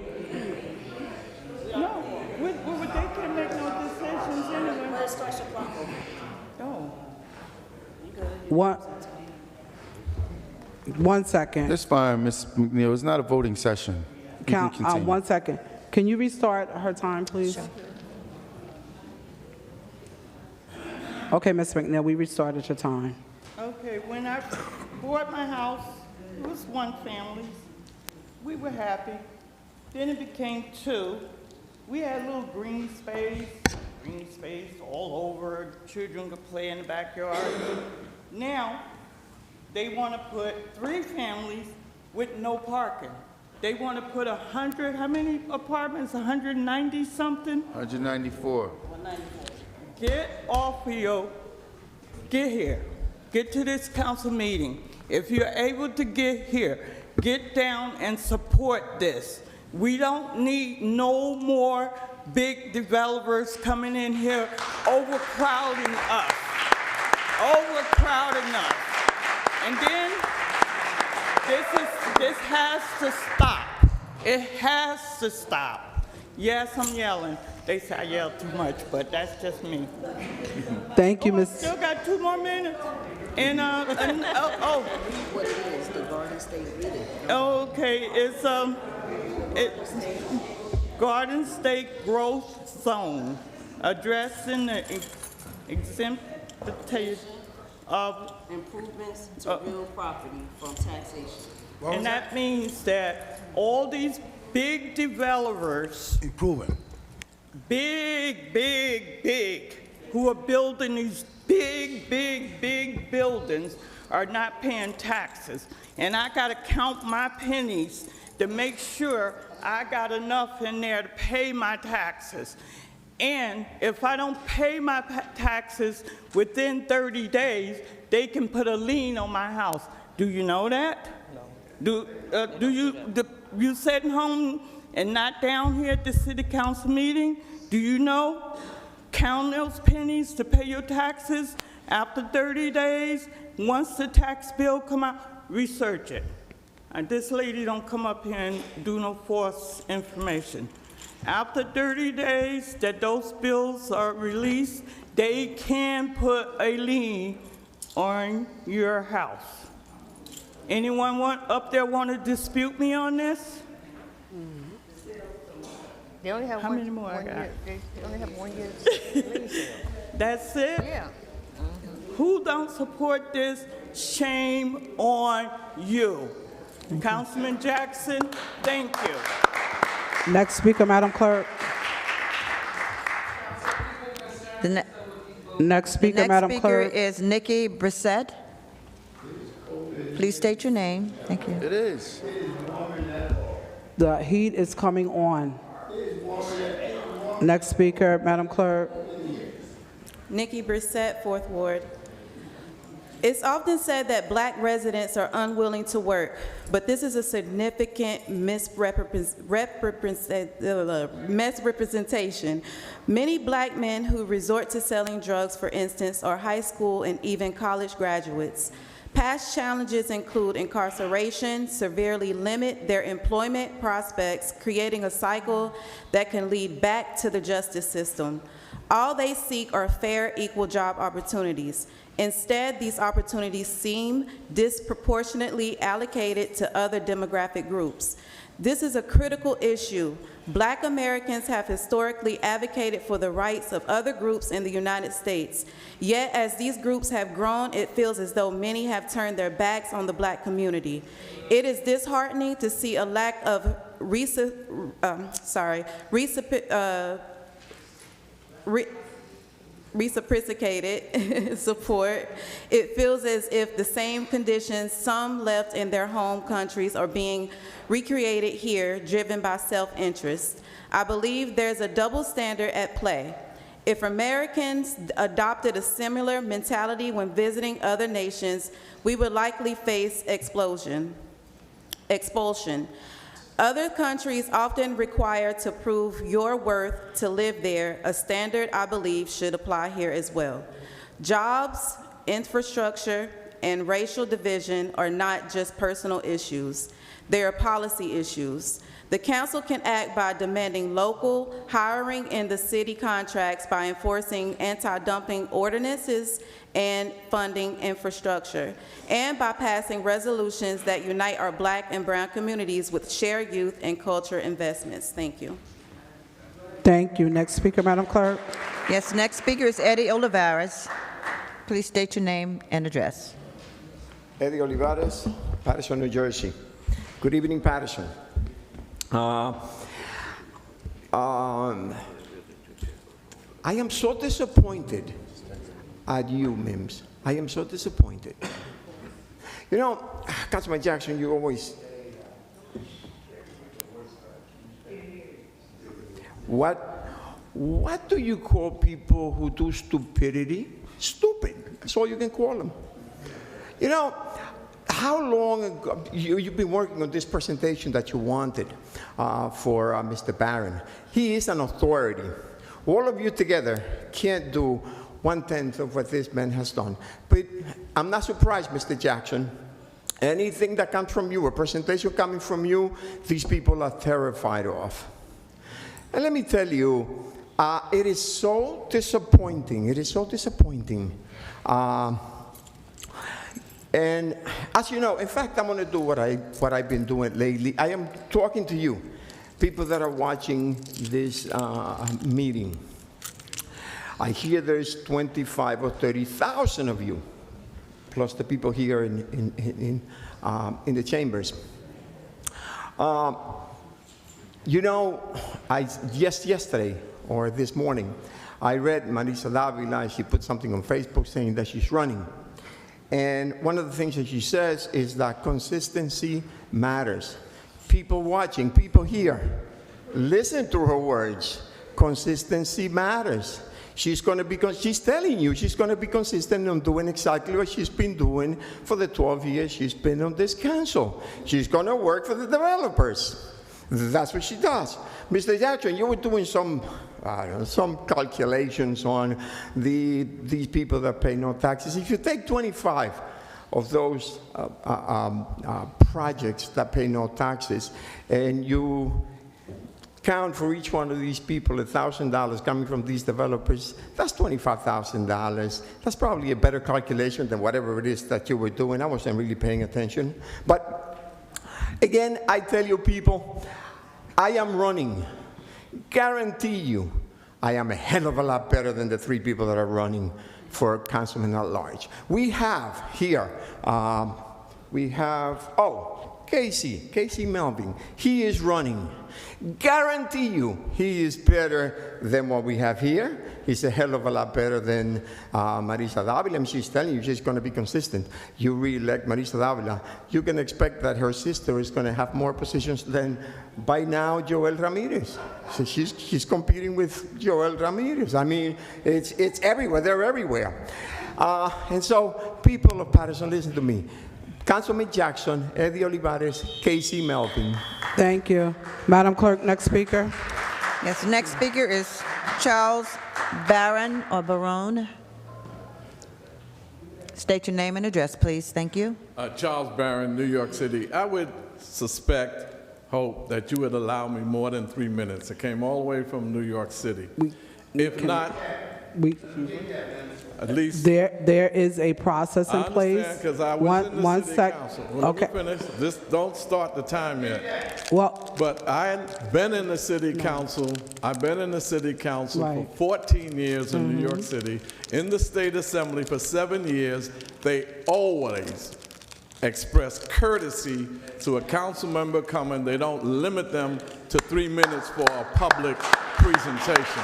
So you don't have to adhere to the 3-minute rule. It's up to the council members to say, have respect for a colleague from New York, matter of fact, some of your people here, and allow me to express and share with the people that's so important in this 21st century. So I would ask that you do that. So I welcome you from New York. We're in New Jersey. And here in the city councils in Paterson, there is a 3-minute rule. Yeah, we have one second. I didn't interrupt you. 3-minute rule. Out of respect, we will allow you, I will give you an extra minute because there are a lot of speakers on. We'll give you 1 extra minute. Madam Clerk, could you just add 2 minutes to his time? because it was interruption. Thank you. Should I just start over? Well, you can start it all. Yes, yes. Now, I don't mean to be disrespectful to you at all, but I'm going to say what I have to say when I came here. I'm going to say it out of respect, yes, because I demand to be treated with courtesy, as all elected officials are treated Absolutely. when they visit other Absolutely. places. I just want to speak to y'all. Our biggest problem in New York City, we have 51 council members, 51. We have a $116 billion budget, $116 billion. The majority of the city council is Black, Latino, and Asian. The majority of your city council is Black, Latino, and others. The bottom line, it's about power. Who has the power to change what's going on in Paterson? I had one district in Brooklyn stop gentrification because I used the AMI. If the area median income is not the AMI of my district, as a council member, I had the power to tell a developer that he's not building in my district. I had the power to do that. So do they. You heard them talking about the administration, the city council, and budget. Anything that's in the budget, this council passed. Anything. Even if you look at the details of the budget, they put it on the administration, they passed it. Your budget is $330 million of your money. They're not doing you no favors. That's your money. So it's time for the people to rise up. Everybody black ain't really black.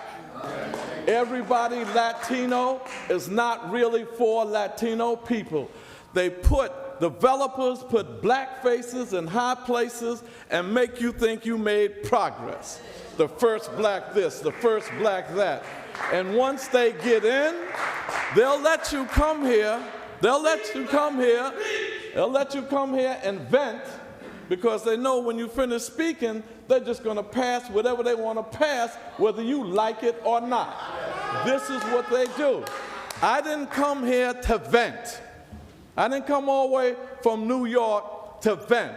I'm telling you, you could stop these developers. Madison Square Garden pays no taxes in New York, none. And the city council allows it to happen.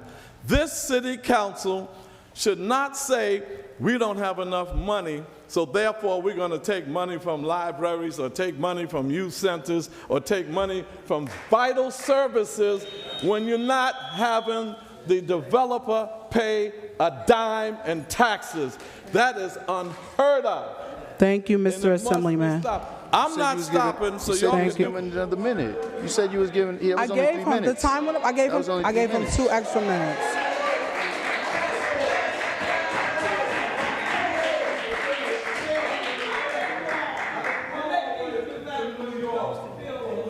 No.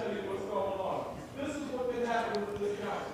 They pass the budget, they pass all the laws, and they decide what's going to be built on land. Thank you, Mr. Assemblyman. So what they could do, Thank you. they could stop these developers. Thank you, And Mr. you know what we have Assemblyman. in New York? Thank you. Deed theft. Mr. Assemblyman, just as you are aware, If you don't pay your water bill, if you don't pay some of your deed theft, they take your home. Too many people didn't even know they had water bill, and they took their home. next speaker, Madam Clerk. What you got to do is remove people from the city council. Yes. Next speaker, Madam Clerk. The next speaker is Joel Keys, Jr. Thank you. $130 million. Yes. Thank you, Mr. Assemblyman. Thank you so much. Thank you. Thank you, Mr. No, decorum, Mr. Assemblyman. Thank you. Thank you. Thank you. Next speaker, Madam Clerk.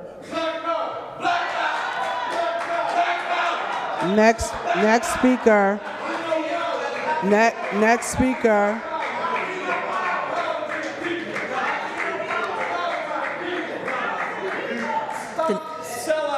The next speaker is Joel Keys Joe Jr. Keys. So, before we move on, there is a set decorum in this council.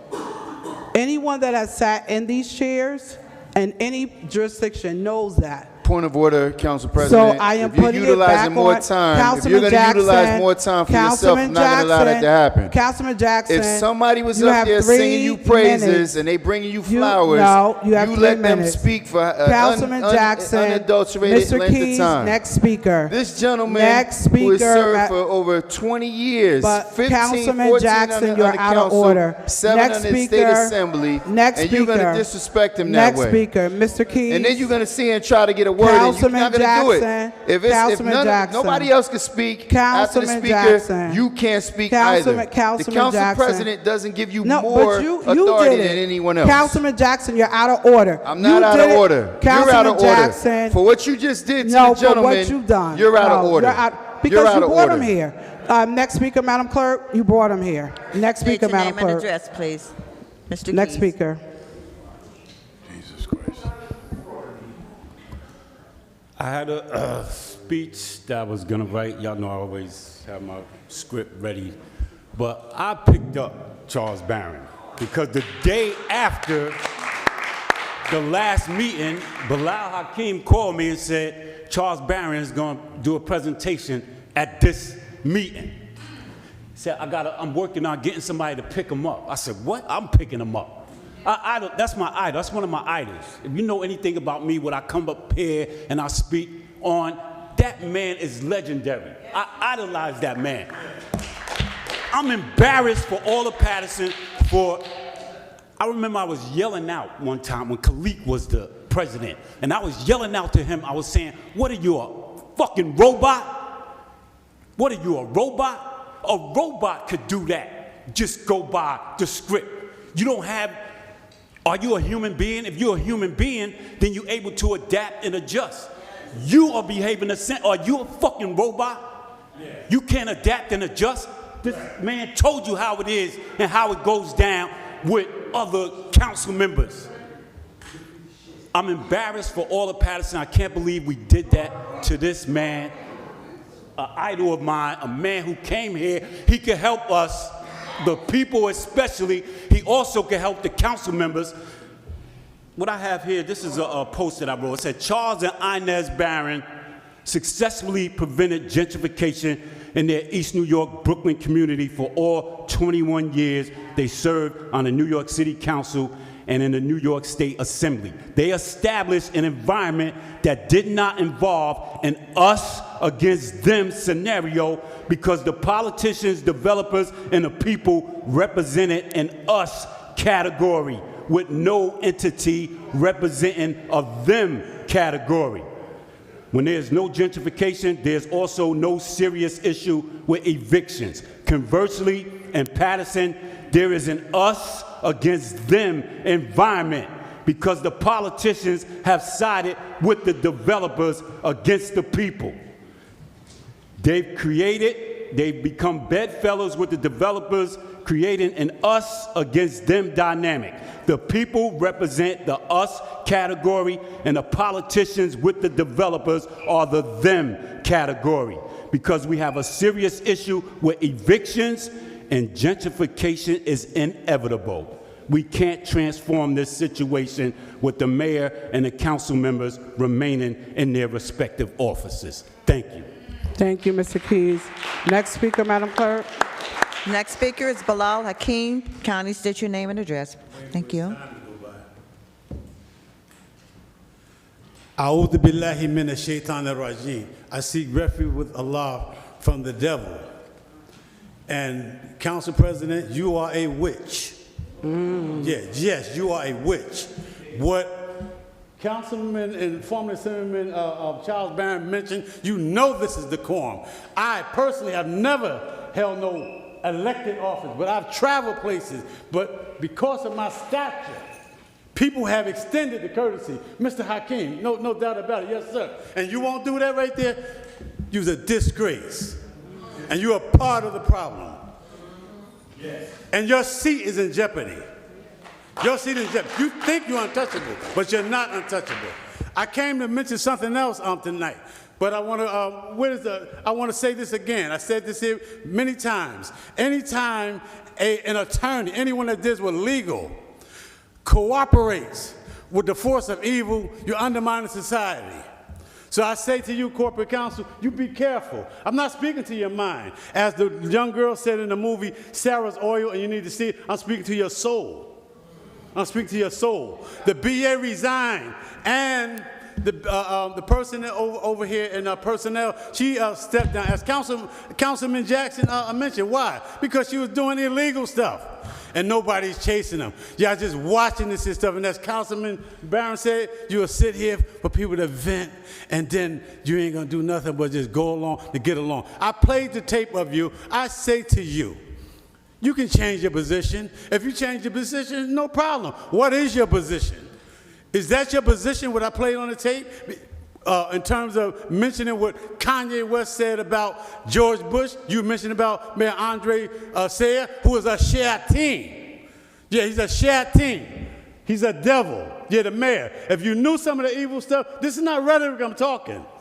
I'm not at liberty to talk about some things, but I'm telling you, that man is an evil man, and if you are aligning yourself with him, you're evil. The other thing I want to say to you, you alluded to the fact the last time I was here that when I do programs, well, listen, let me tell you something. I've been doing programs in this city over 4 decades before you was wet behind your ears.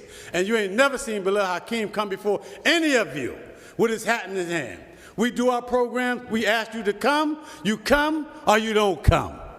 But we'll never bow down to you with our hat in our hand. So don't ever suggest that somehow we are begging you.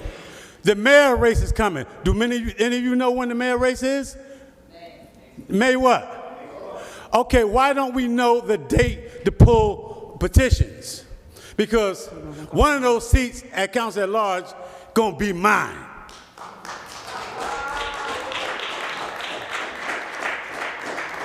This is our program. Whoever wants to come, come. But don't think we putting our hat in our hand. It's a shame when you won't give them a common courtesy. This is something that's doing in every form of diplomacy. Thank you, Mr. Bilal. And you think you all that in a bag of chips. I am. Next speaker, Madam Clerk. No, you're not. All of it. Madam Clerk, next speaker. Burning a lake of fire. Next speaker. The next speaker. Next speaker is Elvis Durham. Mr. Durham. Disrespectful. Very disrespectful. If the mayor was here or the governor, you would have extended that courtesy. You scared to hear from Charles. Thank you. Next speaker, Madam Clerk. What did they offer you? He's coming. What did they offer you? That you somehow, that You are made out. a whole nother term. What have they done for you? What have they offered you? Yeah. And I would never talk to you like this here. I know, but you did. Never talk to you like this. I remember it. Next speaker. Yes, it's on your head. Next speaker, Madam Clerk. Yes. Next speaker, Madam Clerk. Next speaker, Madam Clerk. Your officers, can we set decorum? Officers, can we set decorum? Madam Clerk, next speaker. I have it. No, I will not. Next speaker. Please state your name, Mr. Next Durham. speaker. Yes. Mm-hmm. 1, 2? Yes. Okay. Elvis Durham, 4th Ward, Paterson, New Jersey. Tonight, that is. But I just want to say, I want to talk about the project. A lot of people is getting misunderstood because y'all did not hear more details on the project. It's not only a affordable housing, affordable apartments that's coming on Van Houten Street, downtown Paterson, but downstairs is going to be a performing arts center. And some people could say whatever they want in here, but if you look at Paterson, what do we have? Most people in the political arena is against the project. But guess what? Paterson, New Jersey is the third largest city in New Jersey.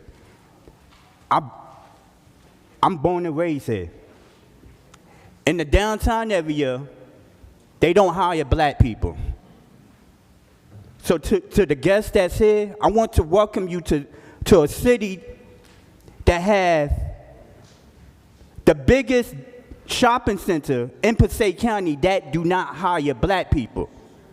But we have a developer, I believe they still in the back somewhere, that's bringing a project, affordable project that's getting money from the state. So they have to do what they got to do or they go to jail.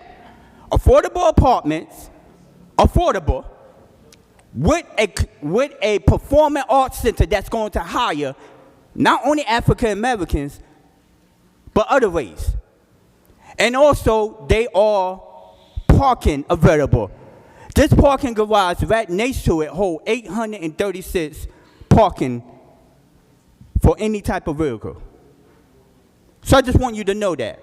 I also want to say to the Second Ward Councilman, just want to thank you and your family for hiring black people. I appreciate you. You, Center City Mall, and the Parking Authority. It's the only three in the city that hire black people besides the major retail stores. God bless you and peace. Thank you, Madam Clerk. Next speaker. Yes, the next speaker is Jamira McDaniel.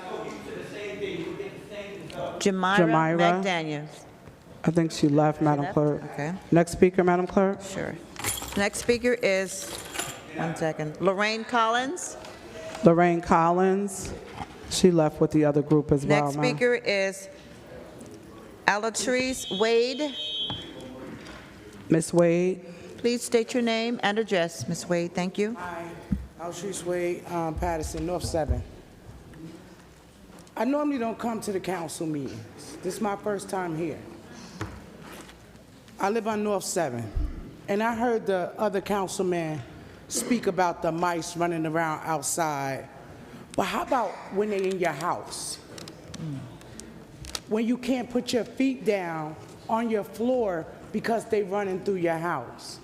Now, Florios or Onion Management or whoever they want to be called, they're the landlord. I've been dealing with this problem for 5 years, since 2019. All they do is send the exterminator out. He put this poison down. Some of them die. I got videos. I got pictures. I got videos. I can't cook on my stove because there's mice poop all over my stove. Oh, wow. Ms. Mims, I called you. I called you 4 months ago. You were going to dinner.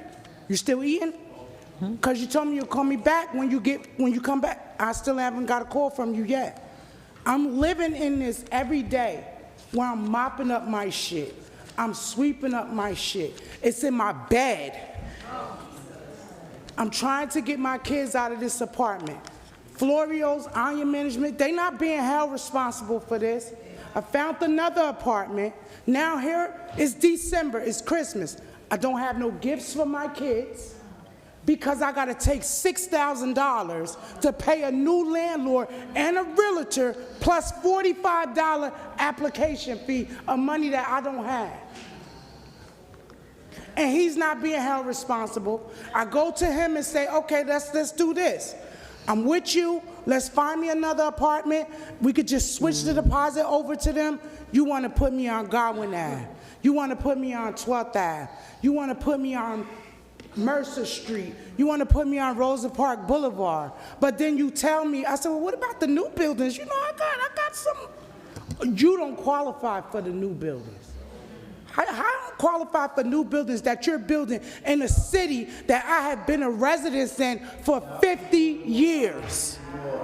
I understand that. I don't understand that. My kids are scared.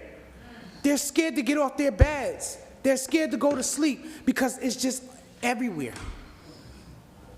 I catch 5, 3 more come back in. I catch 20, 6 more come back in. They running rapid. They ate through my food. I had maggots on the ceiling. But this man is getting away with all this nonsense, and he getting almost $2,000 from me a month in rent. And you didn't call me back. The only councilman sitting here helped me was Mike Jackson. His people came into my home, broke my furniture. He don't want to replace it. So now the furniture that I have in this house that's going to this new house, I got to throw it away because I'm not going to take this problem to the new house. Right. So I'm going to ask Mr. Fernandez, please get her information, the address, so it can be reported again to the management's office, because it was. He'll take the information and then he'll forward it, but it was sent to the property management office. Madam Clerk, next speaker. Next speaker is Annette Roberson, sorry. Please state your name and Good address. evening, Ms. Roberson. Good evening, how are you? Real quick, 3 minutes is fast. Sewer, when and how often do they get clean? Movie shoots, I talked about this last meeting. What's the profit? How are the funds being used? Taxi, provide taxi enforcement reports, river taxi, valley taxi, fast taxi, super green, baby green, taxi Paterson, comfortable, super king, Vincent cab services. Just to name a few. Are these taxi stands? Are there taxi stands? Where are they? Paterson Police Department. I got a ticket about November the 6th on Getty Ave, right, going to a hospital meeting. Went to the police department that same day, paid the ticket. The police department is filthy, filthy, filthy. The other concern is, I have talked to someone, the police gun range in the city of Paterson has been abandoned. The police gun range in the city has been abandoned, and the city of Paterson used Paramus Police Department to qualify their police firearm. At what cost? The school buses. We have school buses coming down Curtis Place, Ellison Street, and Cliff Street, 7-something in the morning, okay? When other cars are going to work and dropping off school-aged children, okay? The parents are not out there. I get it. The children got to go to school. These buses need to pull to the side so that traffic can get through. Curtis Place, they have a bus, a yellow school bus picking up school-aged children with the mother waiting. That is a catastrophic event waiting to happen. The e-bikes, oh, I'm sorry, and God, the homeless population, Main Street and Levine Street. Oliver Street, there's an encampment, but I respect that encampment because they get up like they go on to work in the morning, they clean up their mess. Main Street and Ward Street, the encampment there. We have to do something. The e-bikes, the scooters, coming to the meeting tonight, I almost seen an accident with an e-bike, okay? We just had a catastrophic event a couple of weeks ago. We need to start some enforcement. We gotta figure out how to do this enforcement with these bikes, because if I hit somebody, I'm gonna tell you this here on the record. I'm not gonna be responsible. I'm gonna keep it modest. No, really, it's serious. Ms. Mims, I'm gonna give you a copy of this here. We need to do something. Yes. We gotta get better at this. Thank you. There are no more speakers. Motion to close. Motion to close by Councilman Khalid, second by Councilman Mendez. Roll call to close, Madam Clerk. Roll call to close the public portion. Councilwoman Cotton, Councilwoman Davila, Councilman Kalik. Councilman Jackson, Councilman Kalik. Four. Can't close it, okay. Councilman Kalik. My vote is yes, Madam Clerk. Thank you. I know, I just told him. Thank you. Phyllis. All right. Yes, I have it. Thank you so much. Council President, should I wait till someone else? No. Okay. We have she's right there. We don't have 5. Councilwoman Cotton is here. She's here. Where? Right there. She's there. She's over there, okay. Councilwoman Mendez. Cotton to close Councilman public Mendez. portion. My vote is yes to close. Thank you. Councilman Omar? My vote is yes. That's it. Okay. Councilwoman Cotton, we're closing the workshop. To close public portion. I'm sorry. She said yes. The public portion. She said yes? Mhm. Thank you so much. Okay. Councilman, who's that? Councilman Velez. Did those guys speak yet? From the, Okay, one, two. that project, that building? Hold on. We're just closing public portion. Your vote is yes? What? We're closing the public portion. Oh, so I can address, can I address it? No, I can address. There's, I cannot ignore it. Ms. Fields came and spoke about the homeless and Blue Coat and Warming Center. The county has a website. They manage the cold blue or anything that is going to be happening when the temperatures are down. So I encourage her to log into the county website. That will have all the information at the Warming Center around the county, also in Paterson. Okay. No, but they want to hear it. Yes. So, no, this is a workshop in a public portion. It was, so, she asked some information regarding Cold Blue and Warming Center around the city or, no, for the information for the public because the question was put in public. So there's a website that the Passaic County has all the warming center. Anybody could log into the Passaic County website, and they will have all the warming center are in place in Passaic County, also in Paterson. That's informational that is out there for everyone that want to look into. Beside that, I know a lot of people came and spoke about the growth. We have something in the agenda today, and I will speak when it's time to it. Saying that, Madam Clerk, my vote is yes. Thank you, Councilman. Council President? So I will say this and I will vote. To the public, not just in Paterson, but people watch all over. One of the things that people have said to me, Council President, we respect that no matter how they attack you at that mic, you keep your professionalism. No matter if they lie on you, they give misinformation. It has been stated over and over that I removed an item from the agenda. We will talk about that in a few minutes. I did not move an item from the agenda. The item did not follow the process. It is not on legal paper. It was not vetted through committee. Has nothing to do with Council President. That is the process. And when you don't follow the process, the director of that department does not agree, as well as legal does not get the green light to go forward, that's when it does not make it to the agenda. It is not the Council President. I was blamed. People were told that. They believed it. Yep. And it's okay, because I tell people that people can lie all the time, but we all know the truth. I'm going to allow corporation counsels to speak to the truth. That's not me pulling it off. Every council member knows the process, and if you follow the process, you don't have an issue. I will say this in closing about the item. We're talking a lot about what we should do. As a local municipality, we can't override the state. We have great state legislators that wrote that bill. You need to take a look at who wrote the bill and make a request to our state legislators to have those conversations, but they won't do that, and that's something I said behind the scene. So for it to be said that I would not allow things that happen, I would not allow, it is not true. Look, I tell people could call you all kinds of names. It's what you respond to that matters. When you're doing the work and you get attacked like tonight, you know you must be a serious threat, and I believe I am. I am grateful for that. Madam Clerk, my vote is yes. Thank you, Councilwoman. The votes are 6 in favor, 3 absent. The public portion is hereby closed. Thank you. Madam Clerk, the following items, 34 and 35, will be on consent. 1 second. 34 and 35? 34 and 35. Okay. As well as 34 and 35 consent. We also have items 47, 40, 45, 46, and 47 will all go on consent. 45, 46, and 47? And 48, we already discussed it. 7, okay. 52 will move forward. 53 is on consent. 51 is on consent. Okay.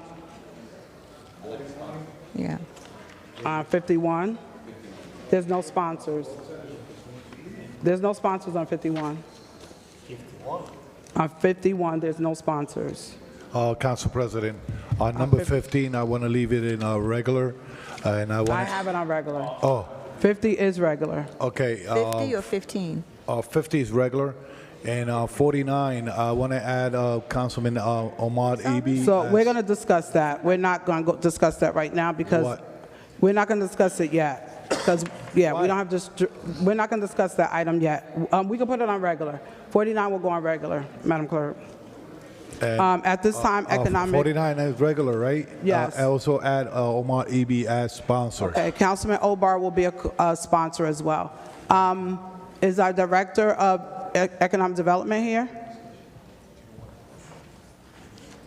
Hey, County Commissioner. Our Deputy Director is here from Economic Development. So, Madam Clerk, item number 9. Number 10, we'll do a further discussion next week. Oh, hold on one second. Item number 8 did not go through the proper vetting process. It is being removed. I'm sorry, could you just go back for a second? Number 9 and 10 is... Are moving forward. Moving? Okay. And then the other item that is 52 is moving forward as well. Which one is it? 52. 52? Okay. And 8 is being removed. Director, if we can go over. Council President? As a result. Sorry, very briefly, item 52 is an ordinance, and it should be... Is moving forward as a first reading. I said that, yes, yes. So these two items, just to give a backdrop, item 52 and 53, they were presented last week. It was tabled by council members. They wanted to hear from the department in regards to, are we on 22 and 23? 22 and 23?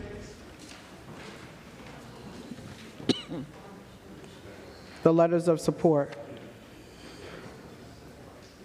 Okay, 22 and 23. So these items were removed. There was some information. Economic Development Committee met on Friday. Well, I guess as the president, you're an ex officio member, so I made the request on my break to pop in for about 10 minutes to ask questions. And so myself, the chair, Councilman Khalid, Councilwoman Dowla, and Councilman Velez was in the committee meeting for economic development. These items are for letters of support. Also, I want to duly note that there were packets that were prepared for every council member. They're in your packet. Also, there's a letter that came from the Parking Authority in regards to the parking lots of parking lot 1 and 10. These items are only to move forward to allow them to go to get funding. Are there any questions from the council members? I thought that, Any questions? We'll put these on regular. what was the question from last time? They sent it was about parking. So are there any questions? Clear, we spoke on It's very the clear. committee. We spoke at the Committee of Economic Development. It was clear.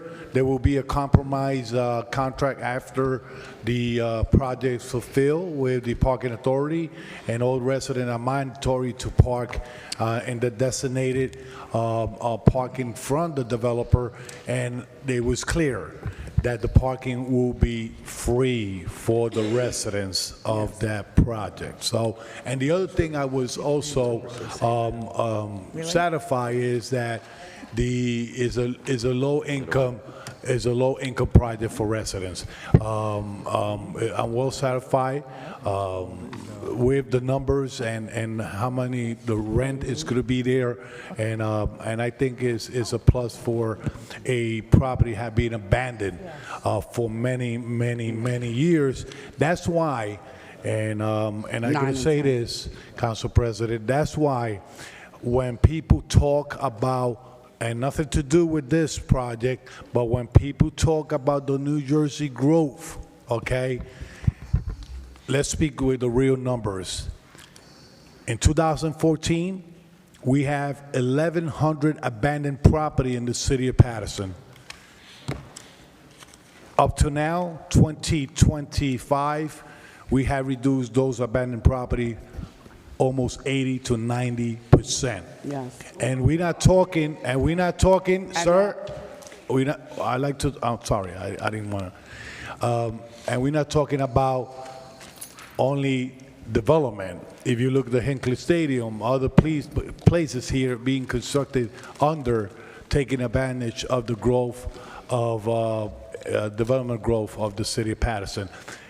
Also, single homeowners have been benefit of that New Jersey growth. So before we talk about something eliminating something, we need to bring the real facts about what is the positive impact that we have had with the New Jersey growth in the state of New Jersey, also in the city of Paterson. Not only the city of Paterson, other 3 municipalities taking advantage of that. And I got to say it loud and clear. Take a picture, go to the documents way before 2014, and you're going to see how Paterson was before and what Paterson is now. If we remove the New Jersey growth, Councilman Velez, I'm going to finish. If we remove the New Jersey growth, we're not on we're going to that have more property abandoned in the city of Councilman, Paterson. Oh. We're not on that item. Oh, no, this is the same know, thing that he but- does. Well, I do the same thing, so it's a habit. That item So was- thank that you. item was already Thank you. I'm well addressed. satisfied with it. So if you're gonna leave it in regular, hey, you're gonna see nice comments on my behalf also. So I also, right before Councilman Mendez, we're on 22 and 23, I also want to say, did he leave Elvis? Oh, he's here. So I want to thank Elvis.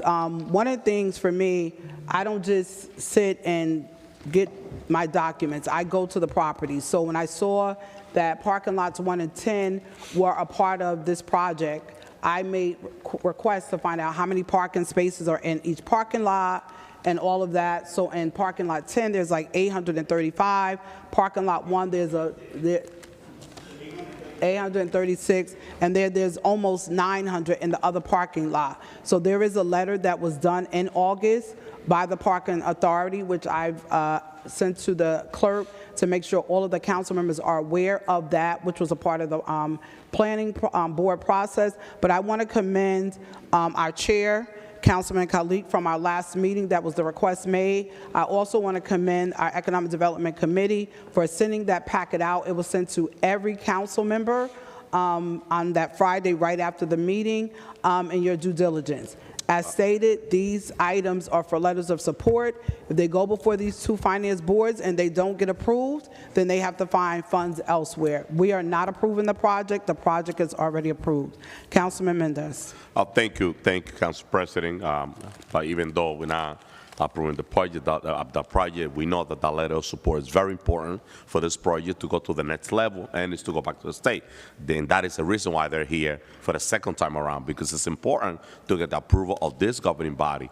And I was one of the council members that agreed to table this legislation, second the motion, because of the concerns of the parking. We need to understand that, parking is very limited in the city, and people, they basically have nowhere to park. We almost forcing a resident to break the law by parking all the way in the corner. And after the conversation that I had with the director, with the people involved in the project, I understand that that's not going to be a problem, that's not going to be an issue, because there's a real agreement with parking authority.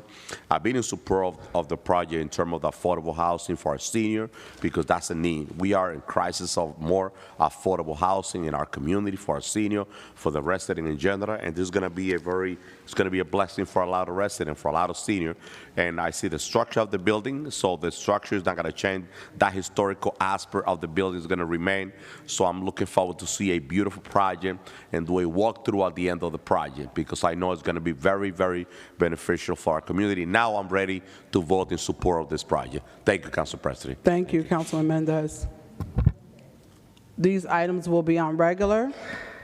Both items will be on regular, Madam Clerk, for Council next President. week. Councilman Jackson.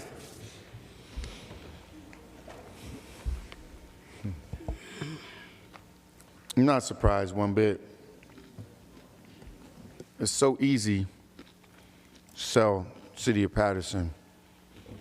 So, Madam Director, this vast amount of parking that's going to be made available to these residents, who's paying for it?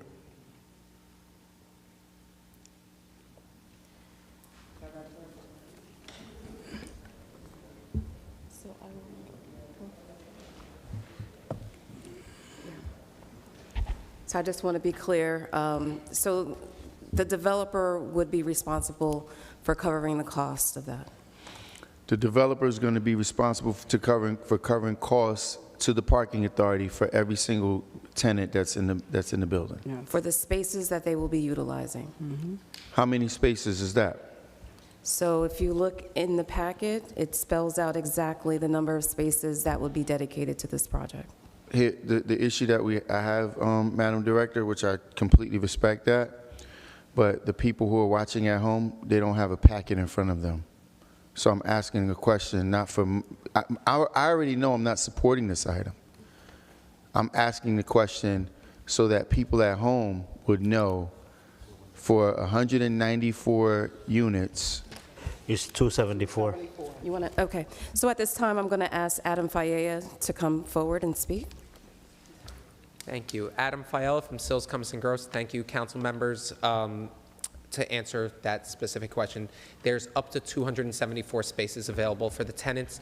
We anticipate the need will be closer to 100 based on multiple other comparable projects in Paterson, but we have up to 274 spaces that are available to the tenants. The requirement in the redevelopment plan, it would be 272 spaces, so this actually exceeds it. And the location being off-site is specifically allowed in the redevelopment plan for this district in the redevelopment plan. So that was something, it has to be within 1,000 feet. Both of these properties are closer than 1,000 feet, as detailed in the Parking Authority letter about it. And this was discussed at the planning board meeting, the parking situation. Where's the contract between you guys and the Parking Authority? There's a It was letter- sent, I sent it Yeah, to all there's a council letter- members. there's a Council letter President, stating- if I need to ask you a question, I will preference my question with Madam Council President or Councilwoman Mims. I'm speaking to the gentleman. I would appreciate. You're wasting our time. Everything in the packet. I'm not wasting your time. It's not your time. This is the people's time. You should mind your business. You should mind your business. It's not about an email. Your packet. Every question you ask, I bet everything in the packet. So what resident? So Miss Annette, do you have a packet? Do you know what's in the packet that he's referring to? Do you know what's in the packet? This case, Mr. Melvin, do you know what's in the packet? This munchkin over there making comments while I have the floor, and Council President failing yet again at her sole responsibility in maintaining decorum. I apologize. Yes, the letter from the Parking Authority stating that the spaces are available were submitted as part of the planning board application, so they're on file for the public to view at any point. And any types of agreements that the Parking Authority requires, we will enter into. How much is the Parking Authority charging per space? It's the standard rate for the garage. What is the standard rate, sir? Again, it will depend on... I'm asking you a question. Councilman, please, can I answer? I did not cut you off any time Yes. when you're answering. Please, if you don't mind. Whatever the standard rate at the time that these are needed, that's what will be charged. Considering the project still needs to go through the state and federal approvals and then get constructed, the prices may change. We're not under an agreement right now because the prices are not set yet, and we don't know the exact need yet until we know which tenants need it. But whatever the standard rate is, that's what will be paid by the developer, not by the tenants. Wow, I'm glad you're cheerleading for them. It's amazing. So again, the contract that you have a contract with the Parking Authority. I said that the Parking Authority sent us a letter saying that they're available. Any types of contract or agreement that are needed, we will do. It's amazing. I'm sorry, just because I wasn't done finishing that sentence, I apologize.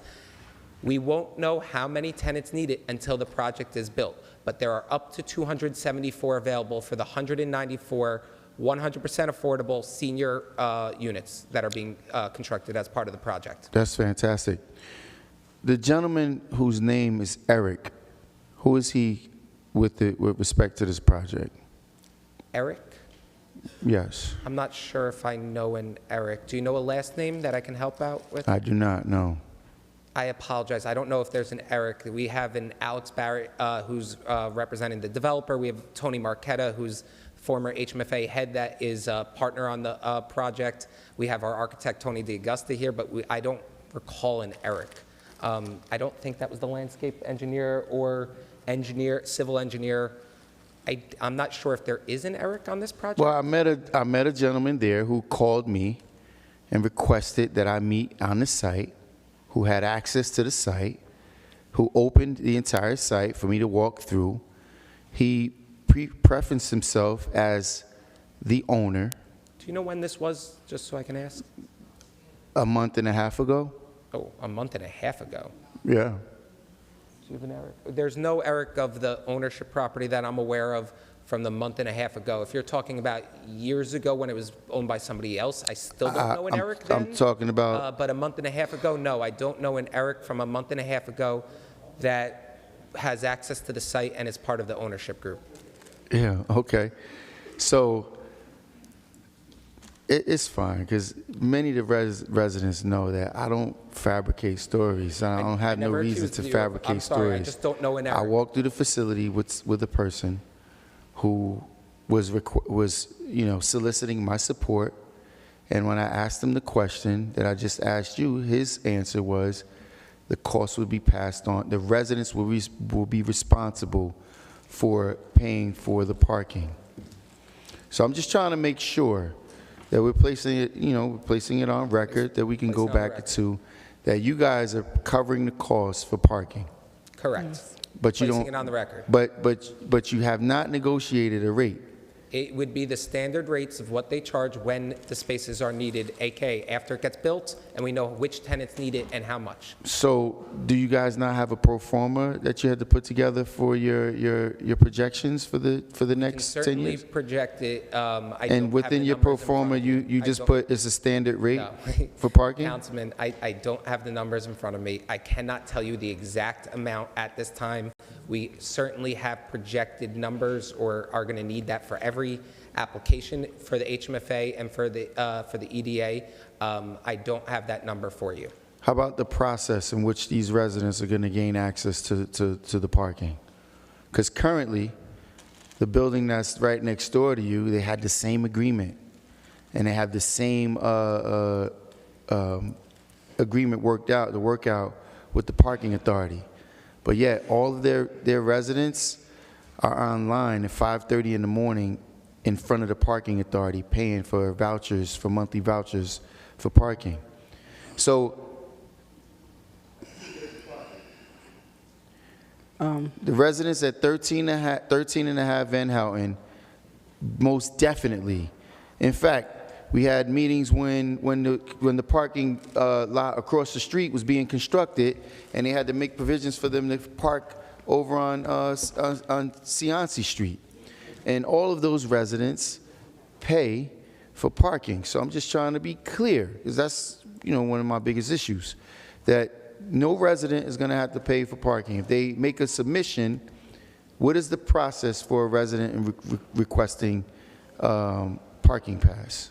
There will be 274 spaces available for the 194 units, and any resident that needs it will have to inform and will also solicit with the tenants of who needs it, and there will be an allotted amount for the different units. Anybody who needs it, we will be the ones making sure that the spaces are available. It is our responsibility to do it, and it will be our cost to bear. I don't know the details of the project next door, but I am glad to hear that this process has already gone through, and that any types of kinks going through it will hopefully be able to work through it better since it's the next time around, and we'll be able to work with the parking authority to make sure any types of issues aren't repeated. So that's a bit concerning to me that you're not familiar with the property that's right next I don't door. represent them, so I don't know the Right. exact details of them. I don't think So anybody a moment ago, you asked me not to cut you off, right? Do you not stand on I the apologize, same decorum? Councilman. Okay. I apologize. I appreciate that. So I didn't expect you to represent them, and I didn't expect you to to know in detail what their arrangements were. But as a developer that's coming into the space, I would have thought that, like anything else, there's a survey of the surrounding neighborhood. And with that survey, there will be an understanding of the practices of another adjacent large-scale facility as well. I mean, it would just make sense to me that I know, because as I'm adding to the environment, right, and adding to the conditions there, see, I understand. You don't really necessarily have a tie to it. You're being paid to come stand before me and take some heat from me. But it's a little more personal to me.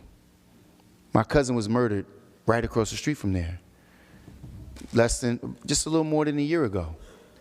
So I understand the impact.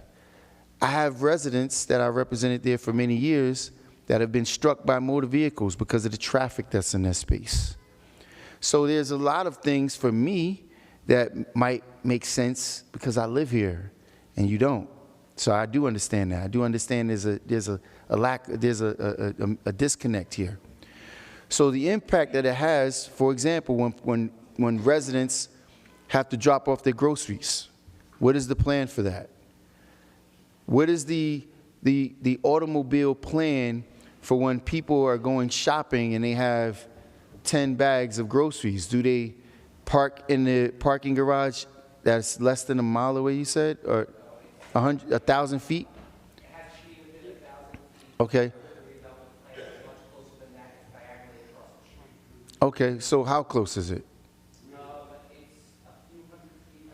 You don't have that number either?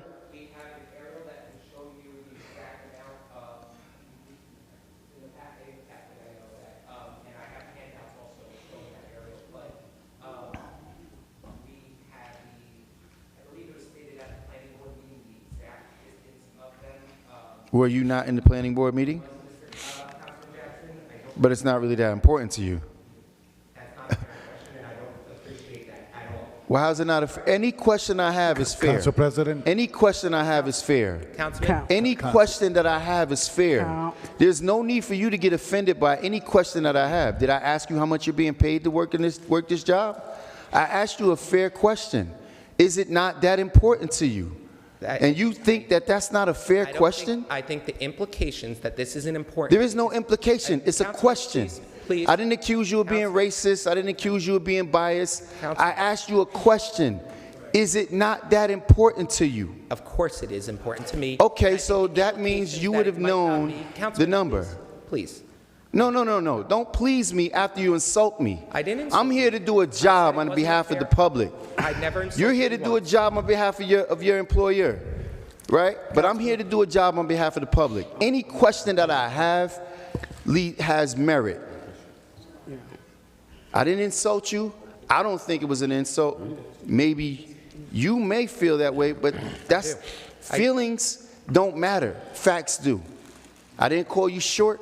I didn't call you ugly. I asked you a simple question. Is it not that important to you that you don't know how far it is? Because you won't be the person that has to carry your luggage or your groceries or your children or your personal belongings from that distance. So yet again, how far is it? It's diagonally across the street. It is right across the street. It's less than 1,000 feet away. That doesn't answer my question. How far? 897 feet? 972 feet? How far? I mean, it's 200 feet for me.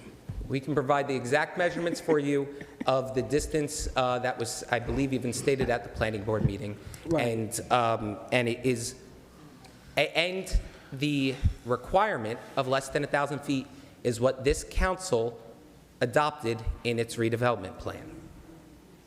So what's the process for people who are coming home with personal belongings that need to transition their belongings into their apartments? And thank you for that question. Yes, there are drop-off areas in the site where that people can drive into and go in the site, just like there's drop-off areas for Amazon delivery boxes and things like that. There are places for a person to come into the site, drive in the site, drop things off, and leave, and then go park. How many drop-off sites are there? Drop-off sites. It's one area of drop-offs. That can account one area for Amazon or one area for everyone? It's a drop-off area. Okay. How many vehicles can it accommodate? I think only a couple at a time, which is why the parking is located off-site. It's not going to be utilized by the tenants often. That's not how it's going to be utilized. All right, I'm not going to labor this any further. I'm sorry. What's your name again? My name is Adam Fiella. Fiella. Fineella. Mr. Fineella. So I'm going to give you a quick little synopsis. And this is actual fact. In fact, I have the recording when I had to go to defend a resident who was being threatened to be evicted. There was a drop-off site right next door, 13 and a half. They have maybe 5 parking spaces. A car pulled in to transfer groceries upstairs. Another car came in. They were upset at the length of their vehicle, that it was unable to pull all the way forward. They couldn't pull around. So they blocked the vehicle. So when the first car, who's unloading groceries, came back down, their vehicle was blocked. They blew the horn to alert the person that they were there and trying to get out. The person that was there blocking them came down, and she wasn't really a happy camper. In fact, they got into a verbal dispute that almost broke into a physical dispute, which I'm sure you're not very familiar with. But here, it's very frequent. It happens all the time. It's very common for me. Like, never mind that I worked at a karate school for 25 years, teaching people to defend themselves. It has nothing to do with that. Just the environment is very,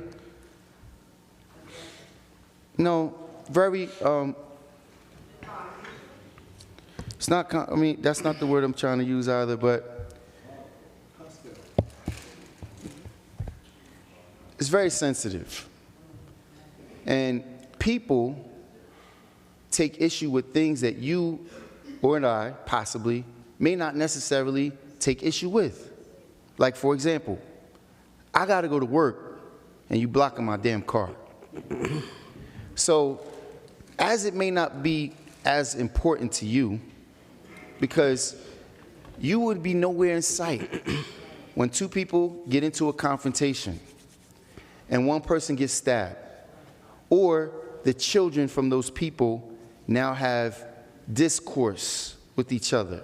See, these are the realities that you callously just so overlook because it's not that very important. The frustrations in an environment where eviction is overwhelming.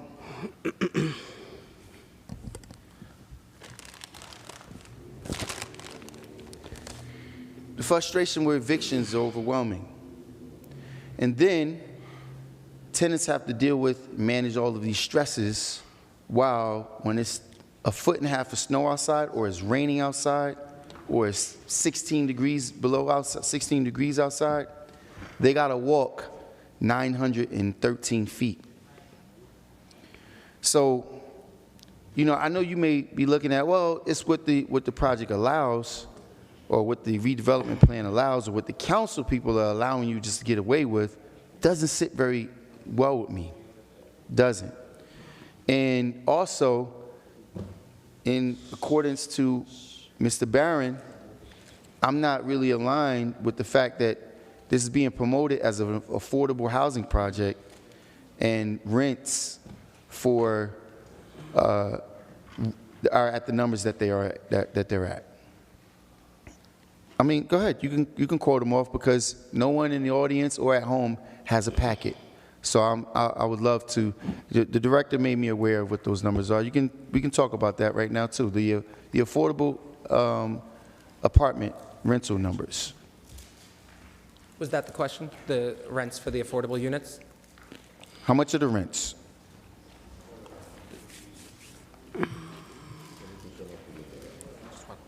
Most up-to-date numbers. Don't talk. Well, we can start with the people who were making less than, I think it was what, 22,000, 25,000. It was on TV. So while you're looking for it, I just want to say to the public, last week, these numbers were quoted directly by the director. So anyone watched last week, you will hear the numbers as he goes to reiterate them again this week. But they were clearly stated last week. But to the lawyer present, if he wants to reiterate the numbers for the public again. Yeah, put the microphone a little bit louder. I can't, I don't. No, Raphael, can you put his microphone a little bit louder because, He could. oh, Just When you're speaking, speak just close speak to the to the mic when you mic. speak. Yeah, I just want. Speak a little closer to the mic. Is this better? Yes, much better. Okay. So I'll go by unit type and AMI to break it down. The studios for the 30% of AMI, that's the area median income, they're based on HUD numbers, which is the federal numbers for this specific region. The AMI is $28,270 income a year, and the rent's $772 a month. For studios for 50% AMI, the area median income, 50% of area median income for that is $48,850. The rent is $1,286 a month. Can I interrupt just for a quick Yes. moment? And I appreciate So for a asking. point of Thank you. clarity, because I don't want to rush through this. So what you're saying is for the local area AMI, which Mr. Barron just talked about, the second one you talked about is that for someone making $58,000 or less, correct? Yeah, the amount that's the HMFA guidelines. It's 50% of the AMI. AMI. For studios, it's for the. No, not the price of the studio yet, which is how much someone would have Yeah, to. that's what I'm saying. The person making for studios, because I believe it's different because they look at like what family incomes are slightly different. It's $48,850 is the 50% AMI for studios. So someone must be making $48,000 or less. Yes, $850 but a not, year or less. But above 28. They would fall into the 30% if they're 28,000 or less. They would still qualify for the 50%. So to my point, they would qualify. They make for the more than 50%. 28, but less than 48. They would also qualify for 50%. It's 50% or less. So if they make less than 28,000, they could qualify for either the 30% or the 50%. Okay, that's what I'm saying. All right. Yeah. And the So rent is how I'm much? just saying it doesn't have to be just in the bandwidth. It could be less also. They can qualify for it. And the rent is how much for that? $1,286 a month. So, $1,200 a month. The average Paterson City employee makes about 35. In fact, the median household median income in the city of Paterson is $35,000. That means a person making $35,000 is paying $1,200 for a studio. So since we're right there, let's not bother with the other numbers. Let's go to the one bedroom in the 50% median. $1,378 a month. The income gets raised a slight bit to $51,125 a year. 51,000. But again, we understand we're raising the requirement, but we're focusing on what that median household income is. So a person making $35,000 who then has a child, not a significant other, they're paying $1,300 for a one bedroom. Under the state guidelines, this is what we are required to do, yes. It's not what we're required. You just heard Mr. Barron. You sat here the whole time. I You was heard- here. yes, I heard- Mr. Barron laid out where he specifically outlined that the median income in his community was below that, and encouraged through the level of support, which we know you guys have an upper hand in that, from that perspective. Many council, why would you do that? I don't understand what. Why would you look like that? I don't understand what you mean There's by multiple council. we had a hand. I don't know what you meant by that. That's Let me why explain. Let me explain. I didn't say anything. I was Let me confused. explain. Let me explain. I want to be as clear as possible. As council members were speaking about the item, most of which have already celebrated their support. They've already acknowledged that they're willing to support. Councilman Mendez was, he was blowing the horn and waving flags. What is the problem with that? I'm explaining what the problem is. I did my homework. I met with him. I did my homework. I went through my package. I thought I had the floor. I went through my package. I did my homework. Councilman They Mendez. answered my question, Exactly. and I approve it. Councilman Mendez, right. Councilman Mendez. Councilman Mendez. Thank you, Council President. Councilman Mendez. I did my homework. I answered my questions. It's good. It doesn't mean it's good just because they answer the questions. Charles Barron just told you in Brooklyn, That's New York. The law is different in New where Jersey. Brooklyn You gotta is look at- much more. See, it's not about where you are. It's about, are you willing to hold people accountable? So I'm just gonna listen. It's kind of pointless, right? Prolonging this. It's just amazing to me. Pose a question? Yeah, because, can we oppose the question, Council President? second. Pose the question because, And then do a second. I have the floor. oppose the question, to Council stop it. President, please, because You can pose a question. We need a second, and then we move to close the meeting. Is there a second? There's a second. Roll call. Yes. there's a mo. Yes. Yes. Yes. Yes. No, yes. There's a first, No. there's a move, Wait, there's a move one and there's a second. second. Council There's a Pre- move and a second. Madam Clerk, roll call. There's a pose to question on the floor to close the meeting.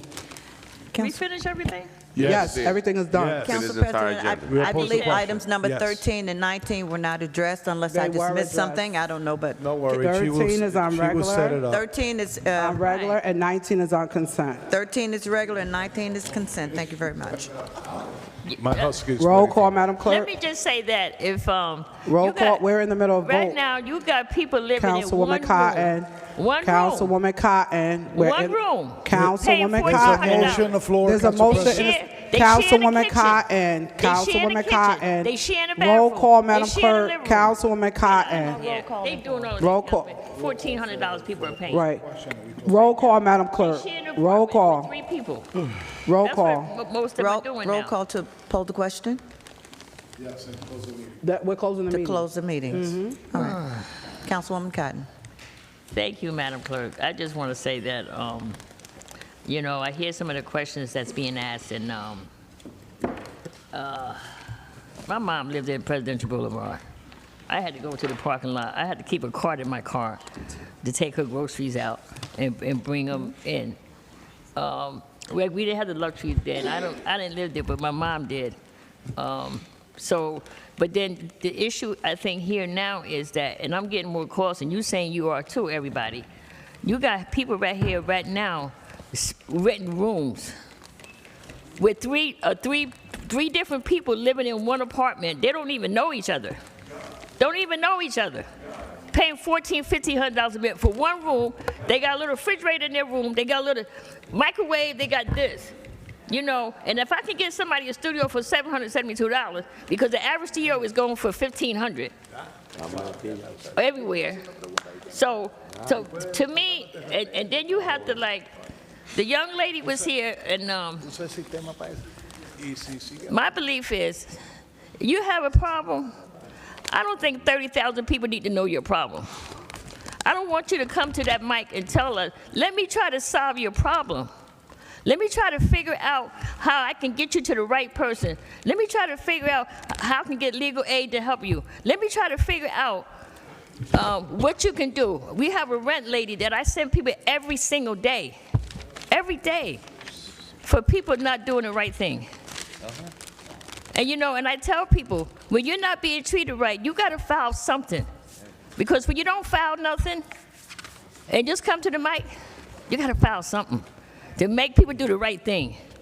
Because once they get enough of people being fouled, like I can see now some of these landlords cleaning their property because they tired now of getting fined. And they're finding a lot of people now. They're finding them with dumping their tenants or doing the wrong thing. You got to make sure your tenant do the right thing. And you hear people like, it just boggles me when you hear somebody. There's so many, I mean, that's why we really need more inspectors. We need more of everything to stop people from doing what they should not be doing. You know, last night I went over here. So a lady called me up. She got a water leak in the street.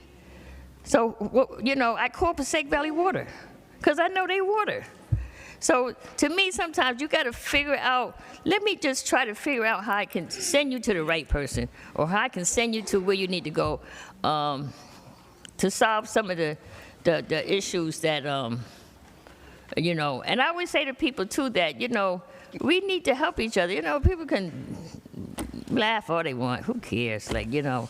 But my role is, you know, make sure we do right. I want to just help you jumpstart a career, help you, even like now, you know, with TRAs. People know that they're on TRAs. They know in 2 years it's gone.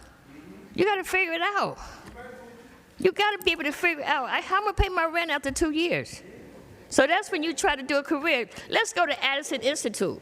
Let's go to Addison Institute and pick up a career to learn how to make more money. Addison, go somewhere. Let's send our people to, you know, stop. Let's send them somewhere so they can get what they need. But with that being said, and I just want to remind you, I just got one more thing. My good friend is here, Casey Melvin, and he's with the Paterson Healing Collective, and they're doing a Christmas Wonderland this Thursday at Cobb's Park, which is on North Main, and then they're doing another Winter Wonderland at Vera Ames Community Park, which is on Montgomery Street.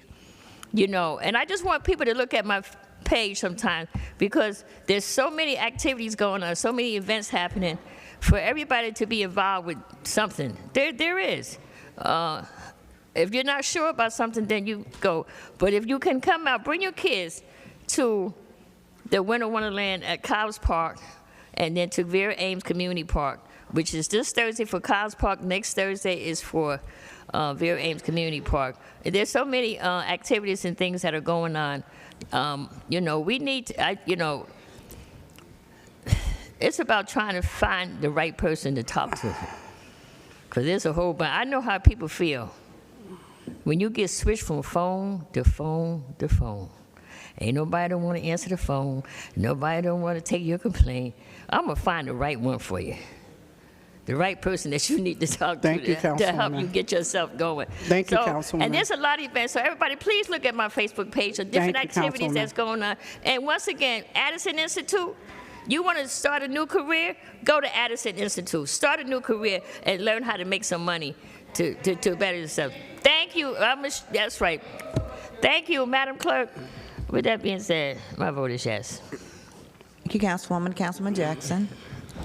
Thank you, Madam Clerk. Ms. Addison, any of these, any developers that walk away with $20 million in developers' fees make any donations to your efforts? Not one. Not one. Thank you. That's disappointing. And Councilor, and I'm not referring to, I don't even know what the developer's fee is on this project. I didn't even get to that. But is there a gentleman named Levi Kellerman? No, you please don't go there, Mike. We're just shake it, just about a shake of your head. Formerly Blue Onyx. Not current. Okay. So the former owner walked me through the project less than 4 or 5 weeks ago. The former, not the current. Okay. I guess it was a homeless person. I heard somebody say that in the audience. A homeless person walked me through or had access to open with the locks and you know, it's amazing. Very disappointing. Council President, I have to say this. You have exceeded all expectations tonight in your objective to deviate from the purpose of the people. I agree with, I think, Brother Bilal. If it was the governor-elect or the assemblyman, guaranteed, watch. There will be allotted time. And for those of you longtime Paterson residents, right, for years, the list remained at the podium, and if the public portion didn't start, in fact, even if the public portion started, you will be allowed the privilege to be able to sign your name and speak, because it's a part of governance. Governance is a part of your civic right to come here and express your displeasure or pleasure. You should not be required to stroke someone's ego in order to gain extra time at the microphone. You should not be required to stroke someone's ego in order to be able to speak. And, you know, I have to look at this because this is borderline, you know, infringing on people's rights. You could continue to make all the noises you want to make. I mean, it is what it is, and the public is seeing it. And people had an opportunity to see exactly who is working on your behalf and who is not. The measure to take us out of the Garden State Growth Zone is a very big deal.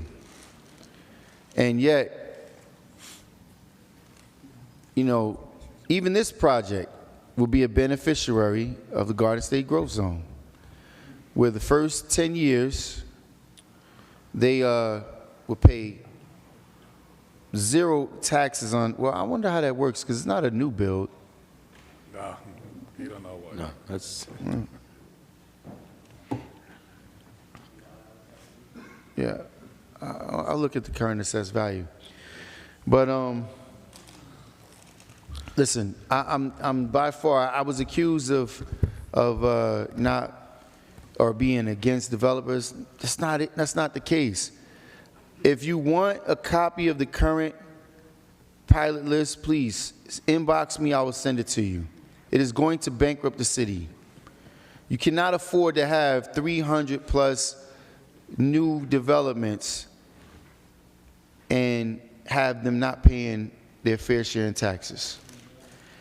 More importantly, have we done a study, I would love to see if the director has, on the number of evictions. Just this week alone, whether 10 families. I have a young lady who I was called by a supervisor. He was sitting in the back today, supervisor of social services. He said they paid the back rent. They paid all of the money that was owed. They still evicted the person, and they threw out all their belongings, including her urn with her mother's ashes. This is the rate of disrespect that we go through with people who don't care about the people who reside in their spaces. Every single day, I got families. Right, I came home this afternoon, a family right across the street from my house, they're all outside crying. All outside crying. The landlords are refusing to take the rent.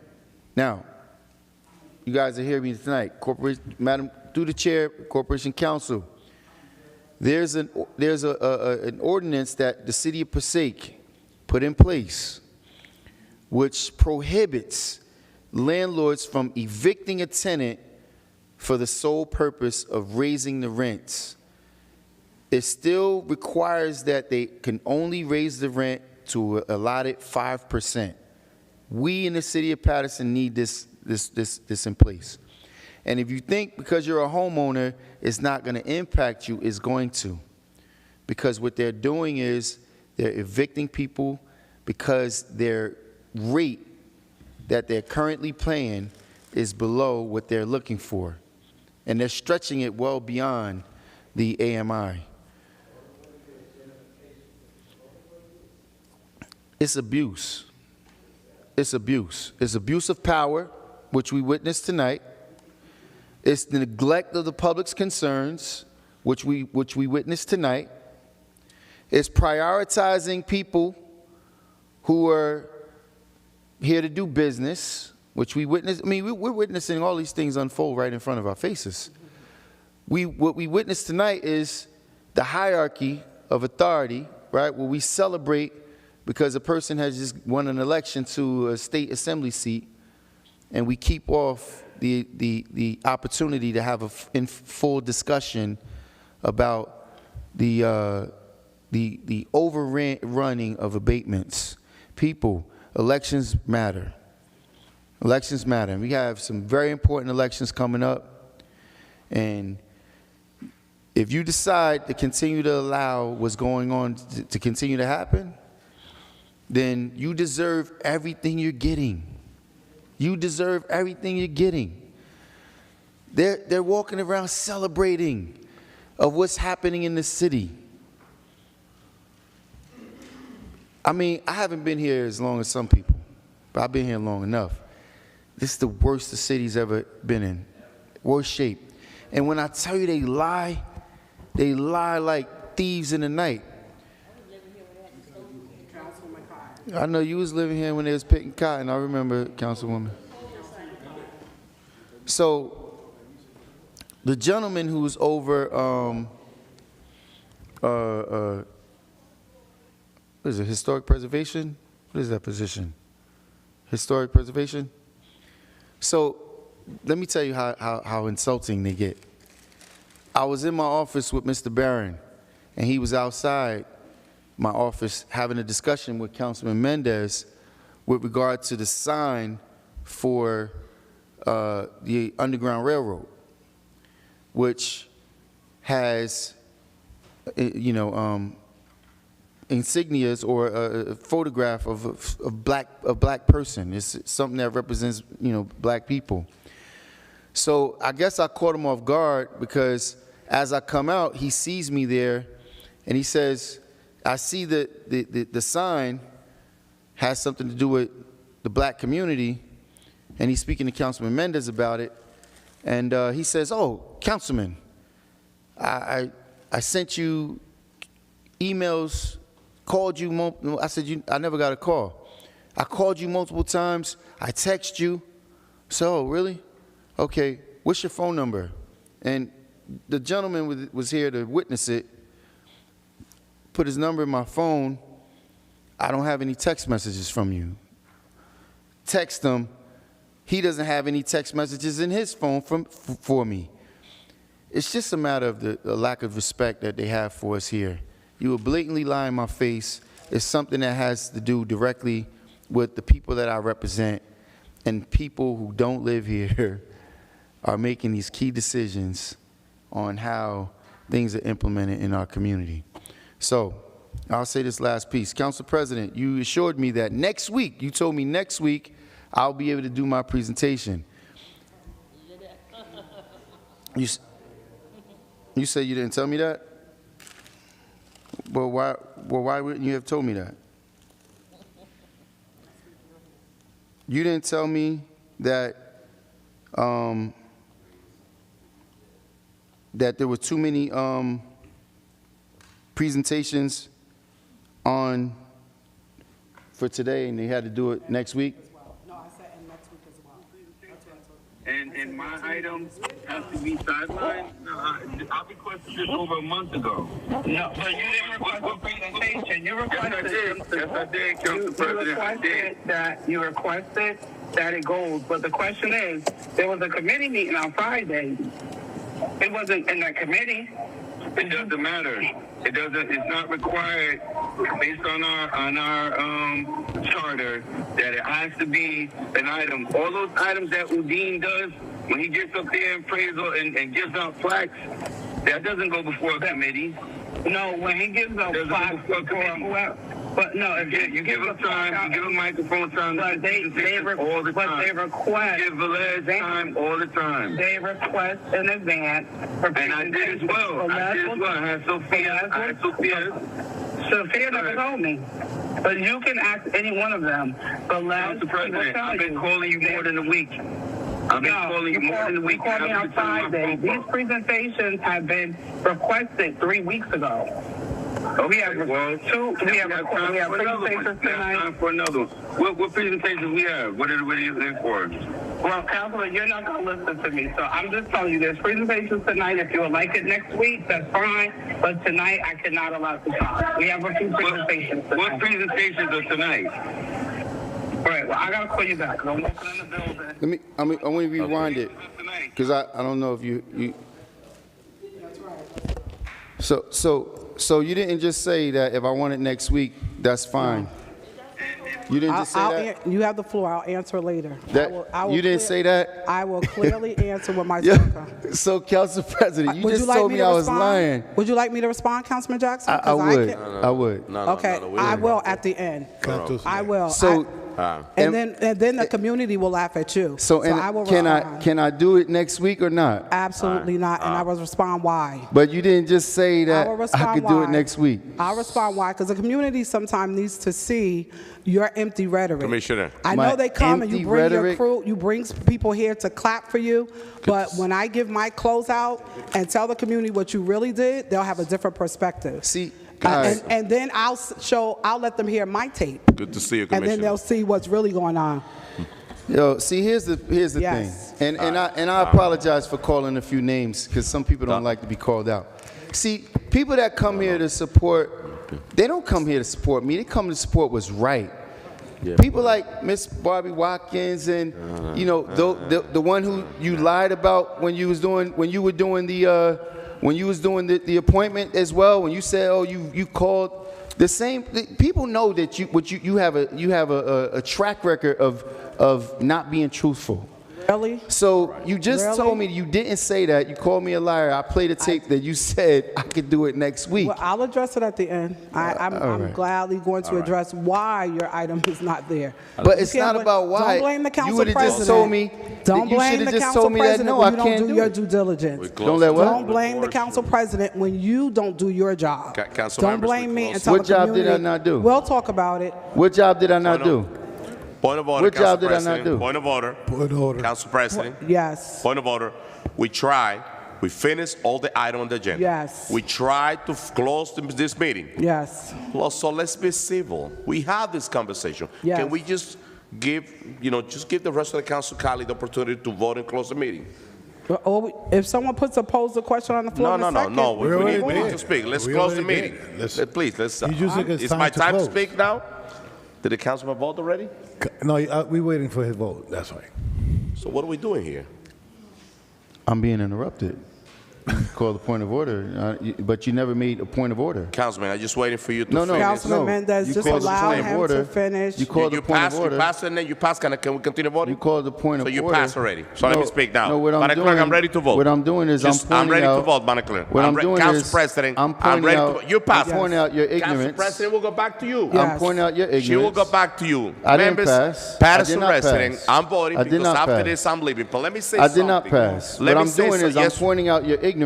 No, you're in it now because you pretending to have us all night here with your nonsense. Now let me put you in your spot right there. Let me listen. It's already we finished the item, and I'll be very patient. You've been on the mic for 30 minutes, and we tried to close this meeting.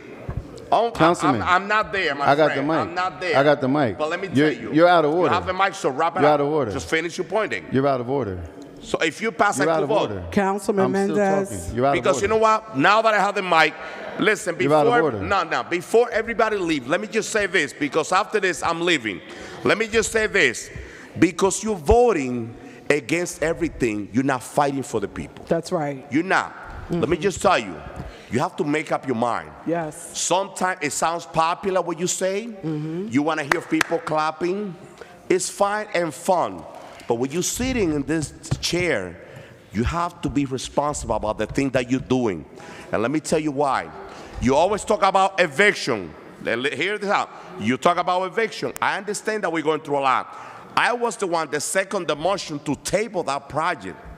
And I'm always saying that I'm a very effective You were the one who legislator. seconded, but I was the one who second removed them. it. You put the I'm motion, the I one who second. removed it I have the from- floor now. I have No, the you floor. don't have the Let floor. me finish. Point of order. So He does so not have the I- floor. So I second Point the of motion. order, But you Council know what? President. I did my homework. I did my homework. My concern was parking. Yes. Because there's no parking in the city. That's right. People going through a lot by finding parking. Yes. I did my homework. They answered my question. I understand that we need those type of projects based on income. Our resident in the city of Paterson making $35,000, they can't afford it to pay $2,500 for an apartment. They can't afford it to pay $2,000 for an apartment. That's the reason why we have this type of project. So you see people getting evicted. Why is that? It's because, listen, making that kind of money, our resident can't afford it to pay $2,500, $3,000 for an apartment. That's the reason why you see so many evictions. Let's be honest. Let's talk about, let's be serious about the business that we're doing here. And let's not play game here. So plain and simple, I did the homework, I approved the project because that's what we need. So in order for you to be an effective legislator, you have to be able to sit with even if you don't like the person or you don't. Everybody knows that the mayor and I, we have so many problems, but guess what? When I need to sit down with him, I sit down with him, or with anybody on this chamber. Councilman Jackson is at the DPW committee. You refuse to go to the committee. You're not an effective legislator. How are you going to sit here and not go to those committee meetings? How are you not going to do the homework? It's not behind closed door conversation. I'm sorry. Listen, this package that you have, before we stay here, you got to do the work over there. Name one thing you've done, You got to do the Councilman. work there. Don't Name come and one tell thing. me, oh, I'm fighting Name for one the thing people, you've done, but Councilman. You don't do the homework, you don't do the Councilman, work, you don't put the time. Name one thing you've done in a and then committee you lying meeting. about that Bruce the- Love, say that we Name one against Bruce thing. Love when you know that Bruce Love wasn't ready for that project. When Councilman, they didn't have construction projections. Name and one you lying thing here. you've done in a committee Council meeting that has members. been a benefit Council to the members. public. Council Can you name one thing? You can't. Do you vote, You Councilman? can't name one thing. Name one thing that you've done in a committee meeting that's Better been a than you benefit. by Can far you I'm better than name you. My one vote is thing? yes, Manaclen, and I'm leaving. Can you name one thing? Of course you can. Go. Of course. More effective than you 20 times. Name one thing. 20 times. Name one. You need to learn how to work with Name one thing. This city's Councilman in shambles. Ibby is a yes. and Councilman it's on your Velez. watch. Councilman Velez. Thank you, Council President. I just want to say one simple thing. You know why the reason people come from out of city and disrespect us? Because this same way that we conduct here. Simple like that. The councilman came. I know that if I go to any council meeting out of the city and I conducted the way that I conducted, they're going to probably throw me out or arrest me over there for disobedience or breaking the rules in those chambers in New York or whatever. Paterson, listen up. And I gotta say loud and clear. Sometimes when I leave this meeting and I go home and I rebroadcast those meetings, I feel ashamed what's going on sometimes here. So, gentlemen, you guys did a good presentation. I think you guys here was for the support of a letter for financial through the state. The rules are set by the state. Your project was approved by a board of the city of Paterson. I'm surprised with the conduct of us. I gotta say us. Still people want to invest in Paterson and still do business in Paterson. And let me say this, sir, with all your respect, I don't go where you live, I don't go to your house, I don't go to your meetings and say that you're stealing. You have to prove that. We're here to legislate and make sure that the city of Paterson move forward and making sure that the homework is doing the proper way. Madam Clerk, I want to congratulate you for beautifying our chambers this year with Yes. these Christmas ornaments out here, and to the secretaries for the great job they've been doing to maintain the Christmas spirit in the city and holidays in the city of Paterson. Commissioner, sometimes we have to go some kind of detox because this is crazy here. That's why I pray before I go inside my house. Yes. God bless you all. My vote is yes. Thank you, Council Thank President. you. So first and foremost, as we come to close of this meeting on tonight, I want to say this. First of all, it's illegal to record a conversation without asking the person for permission.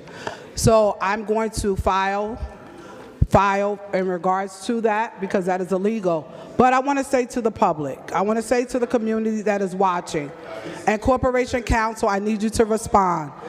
The item for the Garden State Growth Zone, that item that was presented, the reason why it is not on the agenda is not because of Council President. The reason it is not on is because the item is in draft.